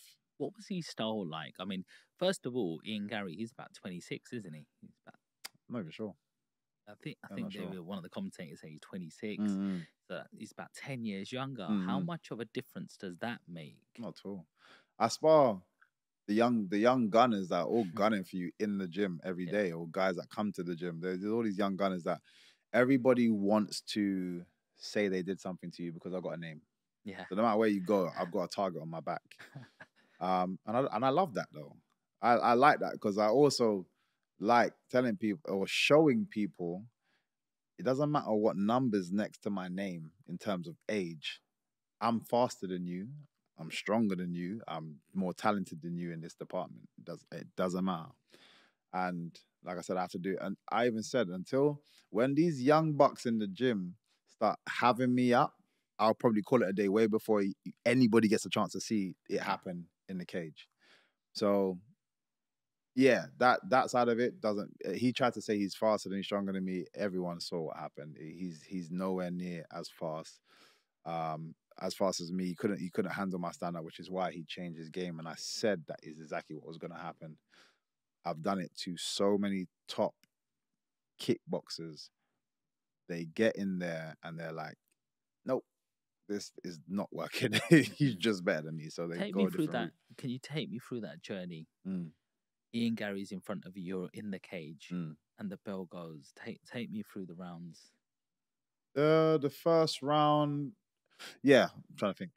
The fight. The first round, I'm literally moving around. Always do like a little feel out stage. Try to land a couple of little basic things just to get the time and then see what he's twitching. He's got good responses. There's a couple of things I try to do. I'm like, okay, yep, he's on point. He's key. So I got to step up a little bit more. There was a kick that I saw and I went for, and I just got the timing wrong, and that's when I got tangled up, and we fell to the floor. As I'm getting up, he's smart. He's been working with Damian Maia. For those who know, Damian Maia is one of the OG jiu-jitsu dons in the game. Like he watch any of Damian Maia's stuff, is submission after submission after submission after submission, and he's been working with Damian Maia. He's over in Brazil working with him, one of the greatest to do it in MMA. So obviously his game is adjusted on the floor. He takes my back, literally as he takes my back, and he gets the body triangle, and he's got his hand around my neck. And I literally said to myself, this guy is not choking me right now. I was like, it's not happening. I refused. And he was squeezing, doing all this stuff, and I was like, bro, I'm not going to sleep, and I'm not tapping. You're not finishing me in the first round on this submission. I was like, it's not happening. Obviously, we were just there. I survived the round. He didn't do anything past trying to choke me. In that round, do you get your coaches say anything to you? Yeah, because there's no point kind of over analyzing what's just gone past. So it's like he goes straight to the point. What I need to do next. There's no point going, oh man, you shouldn't have done that. We have no time. We have 1 minute of information.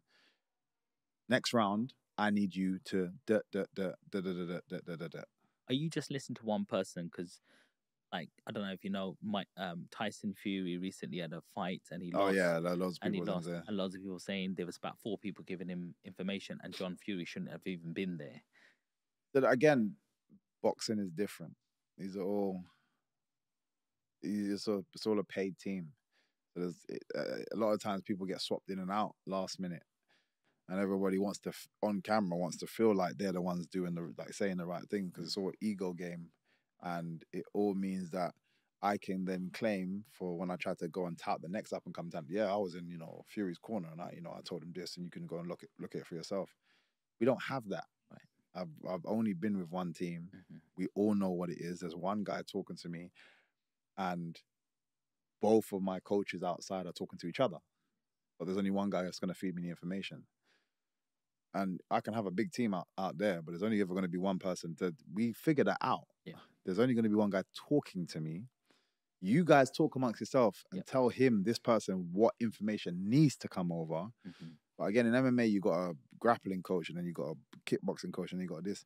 But still, one person should feed the information. And you get that a lot, where everyone's just like, mm. And I don't agree with that. It shouldn't be done that way. It kind of shows that you guys are not a team, in my opinion. You can have as many people in the corner. I don't think that's a negative thing, because everyone's got their strengths, but just one person should kind of pass the information over, and that is Alexis for me. He okay, next round.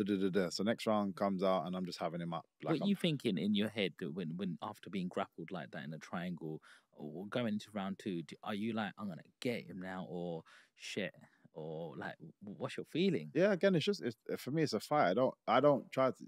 You add too much stress actually overthinking the situation. The simple thing is, okay, well, I'm 1 round down, go get it back. Cool. It's not. There shouldn't be anything more than that. Otherwise, you just stress yourself. Do you not get embarrassed or anything when everyone's looking at you in the crowd and you think, they're not even there? They're not even there. They're only there when I need them. When I say when I need them, I need to get pumped up. Tune into them. Or you hear MVP. I'm like, yeah, cool. I'm good. And then lock back in. Yeah. Other than that, that's not important to me. They don't see what I have to put myself through every day to day. They can only judge me on this. So your opinion doesn't matter. I don't care. So go out there, next round, feeling good about myself now. Get back in. I'm gonna get this guy this round. Start finding the shots. I'm landing some nice shots, and you can tell he's now getting more and more frustrated. He's getting more and more tired. Come out, I win that second round. Third round, again, I just made some silly mistakes during the third round, but still was winning. And then made another silly mistake where I was by the cage, and I always do something that I don't want to go into too many details, but when I'm by the cage, I did something that I don't normally do, and it got tangled up. He took my back again, and then just kind of stayed there. Didn't really do anything. But there was probably about 1.5 minutes of that. So I knew it was going to be down in that round. I knew it, depending on how the judges want to score things, they could score that control. The fact that he was on my back, even though he didn't do anything, the fact that he's on my back could be classed as a control, or some of the strikes that I had landed on him before in the build up to that, you could score. So it just depends on the person. Obviously, they get into him. I wasn't even annoyed at it, and it was interesting even to say that Dana White came out and was like, yeah, I'd have the most I would have called that was a draw. So again, it shows that I was right in believing that it was close, but I don't even think he would have given it to him, because the way he was saying it just felt like he was like, nah, I'm not in a full agreement with that decision. So which was, again, it's nice to have that kind of support. And then if you see the response online, at the time I was a bit hard on myself, but you see a response online, I'm like, okay, fair enough. And then when I finally did watch it back, I was like, oh, I see what everyone's talking about. So yeah, as much as it's a loss on the record, I don't feel like it's done anything bad for my status or my ability to kind of keep climbing the ladder and get to the top. Where does this leave you now? So where I'm at now is I'm actually looking to just head down, knuckle down on doing more grappling. Because what I actually think, and part of my processing was, yes, when I'm doing jiu-jitsu in the class with somebody, I feel great. Doing wrestling in the class with somebody, I feel great. Obviously a few mistakes here and there, but in general, I feel good. Everybody has this somebody in their gym or some bodies in their gym where in the gym, they are unbelievable. And then when they get to the stage, they just, for some reason, cannot get that thing that we see every day in the gym. They cannot get it out. Usually the pressures of the whatever. We had Spencer Fear on. I don't know if you know him. Yeah.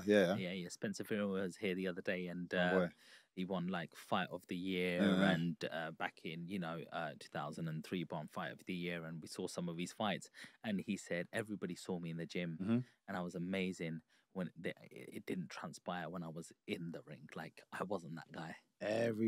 Everyone has that somebody in the gym.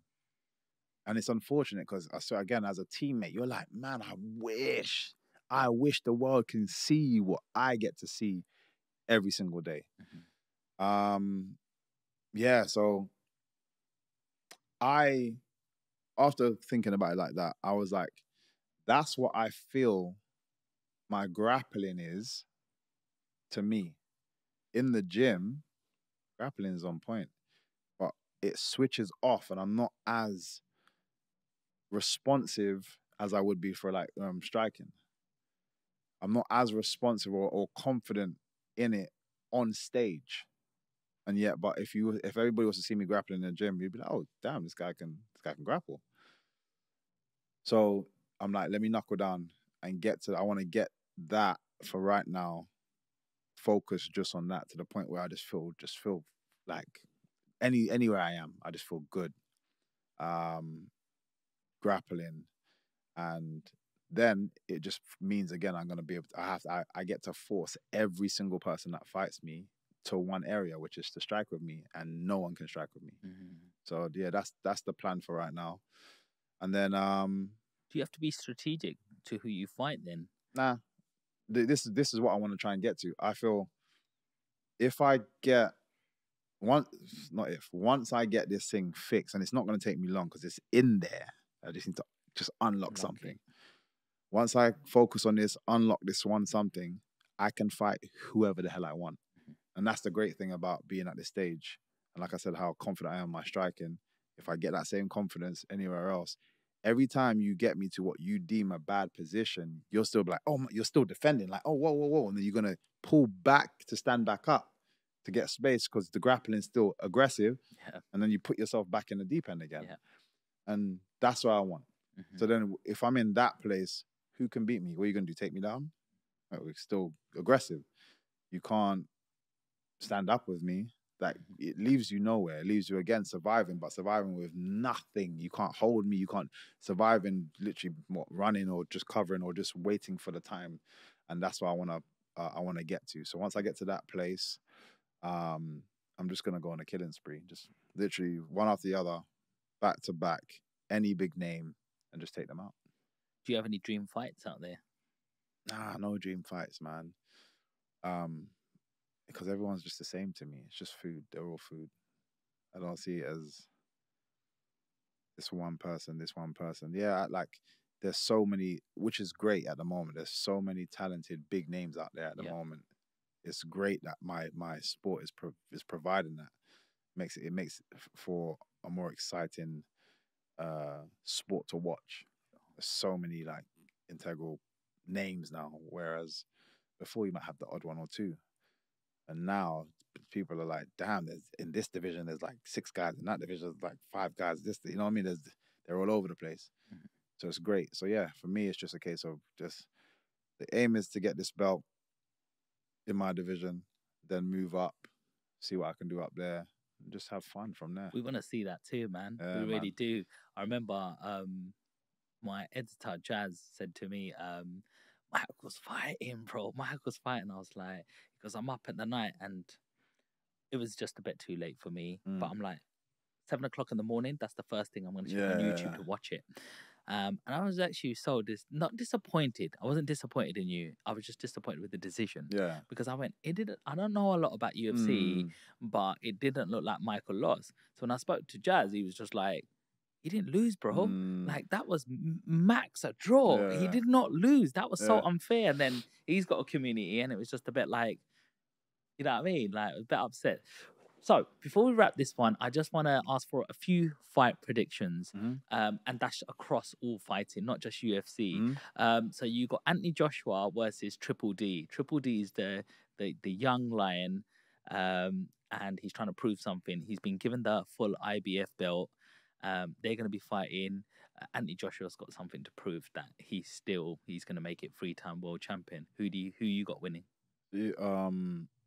You're talking about, what's the young buck's name? I literally just forgot his name now. Daniel Dubois. Dynamite Dubois. So I've sparred Dubois before. Wow. You're joking. I've sparred Dubois before. It was a while ago. But one thing I said, and it's weird, when he fought Anthony Joshua, when he fought Joe Joyce, I was talking to a friend of mine. He's very into boxing, and he was like, "Nah, man, trust me, Dubois, man, da-da-da-da." And I said, he's a quitter. And he's like, "No, what makes you say that?" I was like, "Because I've made him quit before." And I don't mean it in like he just got frustrated. And I just said that's a very telling sign of your mind. He's very powerful. And it's not just him. There's a lot of guys that depend on power. If it doesn't go well, or they get hit too hard back, they struggle with it. It's almost like a bully tactic to it. Like, I'm so used to bullying. When I get bullied, I don't know how to come out of it. I think Dubois, is super powerful, and to be fair, his last fight, he showed me otherwise. Yeah. So I think something is changing, which is good. And Anthony Joshua's last couple of fights, his attitude seems to be coming back, which is good.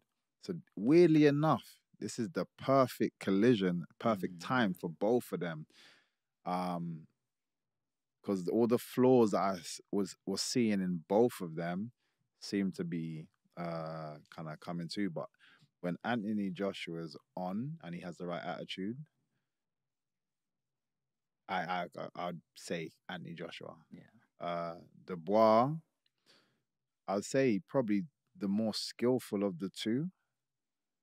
But I think Anthony Joshua is the smarter of the two. We had Johnny Fisher here 3 weeks ago. He's top 10 in the UK boxer. And he knocked his last opponent out in 36 seconds. He said he's sparred with Daniel Dubois, and he said that's the hardest puncher I ever 100%. He's which is why I had to be on my A game, because if that guy touches me, it's a problem. Obviously, there's the weight disparity anyway. Big time. But if that guy touches me, it's a problem. Yes. But which is why, again, he got frustrated because he wasn't able to land anything clean, which he's just used to, just like I said, just having his way. Yeah. And then again, when he got with Joe Joyce, and everything that you're landing is not working, and then he's still coming forward, that I think, I'm sorry, I don't believe there was anything wrong with his eye. I think he was just defeated, and then obviously with Usyk. There's argument about where low blow, blah blah blah blah blah. Didn't look like a low blow to me. It wasn't. I don't think it was a low blow. But at the same time, Usyk is a very smart person, smart fighter, and even still, regardless of whether it was or wasn't, he was still winning that fight, and is gonna and beat you anyway. Pretty much on the same kind of thing. Again, I think sometimes he gets overwhelmed. If Anthony plays a very slow-paced fight, he likes to be a bit more slow-paced. If he plays a slow-paced fight, it might maybe work against him. If he has that aggressive attitude and keeps the pressure on him, I think it will work against Dubois, because like I said, I've just seen him get frustrated too often and lose his head. But like I said, over the last couple of fights, he seems to have changed. So it's a good fight. It's a good timer for it. Yes. You got Tyson Fury versus Usyk ×2. the second fight's coming. I was a little bit shocked by that one, purely because I love Tyson Fury, big, long, tall, born natural fighter, and it felt like that Fury didn't use his size advantage to me as a non-fighter. Like, he should have bullied him more and been all over him. How do you see the next fight playing out, or do you know anything inside? Yeah, it was a weird one to watch. I'm a fan of both of them. Big fan of both of them. I think Usyk, again, just a talented boxer, but so is Fury in his very awkward style, especially with his awkward size and length and so on and so forth. And it was a weird one because I literally felt the first, Usyk was right to push the pace, but the first 2 rounds, he felt like he was kind of just figuring things out. And then he just started to kind of like slowly just like come back, and then he dropped him. And I'm like, oh, this is game over. And then randomly, Usyk, it's like he just took his foot off the pedal. And up till now, I don't get what happened, because he didn't look that tired. He just was like, I don't know, maybe playing with his food for a bit too long. And then Usyk started to come back. Usyk caught him with a couple of shots, then dropped him, and then it just swayed again. And rightfully so, Usyk won that fight. But I was just confused, because if Fury had just continued what he was doing, I 100%, I think it was by round 4, I was like, Fury's got this. 100%, Fury's got it. Then he dropped him, it was around 3 or whatever he dropped him. I was like, yeah, Fury's got this. And it just looked like he was going to get worse and worse. But yeah, again, I've watched it a couple of times, and I just don't get why he just randomly took his foot off the gas. If he decides to do the same thing and then continue pressing forward, then 100%, like, he should win that. Usyk is very good. Beautiful. It's a southpaw as well. Like, I know what you are now, and then he just goes for the full-on attack. He knows how to, he figures you out. But anybody that kind of moves like that, you look at the other Ukrainian, one of my favorite boxers to watch right now is Vasyl Lomachenko. Yeah. Same kind of thing. Sometimes he absorbs pressure and he's just moving around, and his head movement and stuff, and he's figuring you out. Everything's just analyzing. And when he figures you out, those last like rounds, like 6 to 12, is a problem, because he's just like bah, bah, bah, bah. Everything you throw is like he's parrying, hitting you straight back with 2s, and then slipping, and it's like trying to fight these flies. No,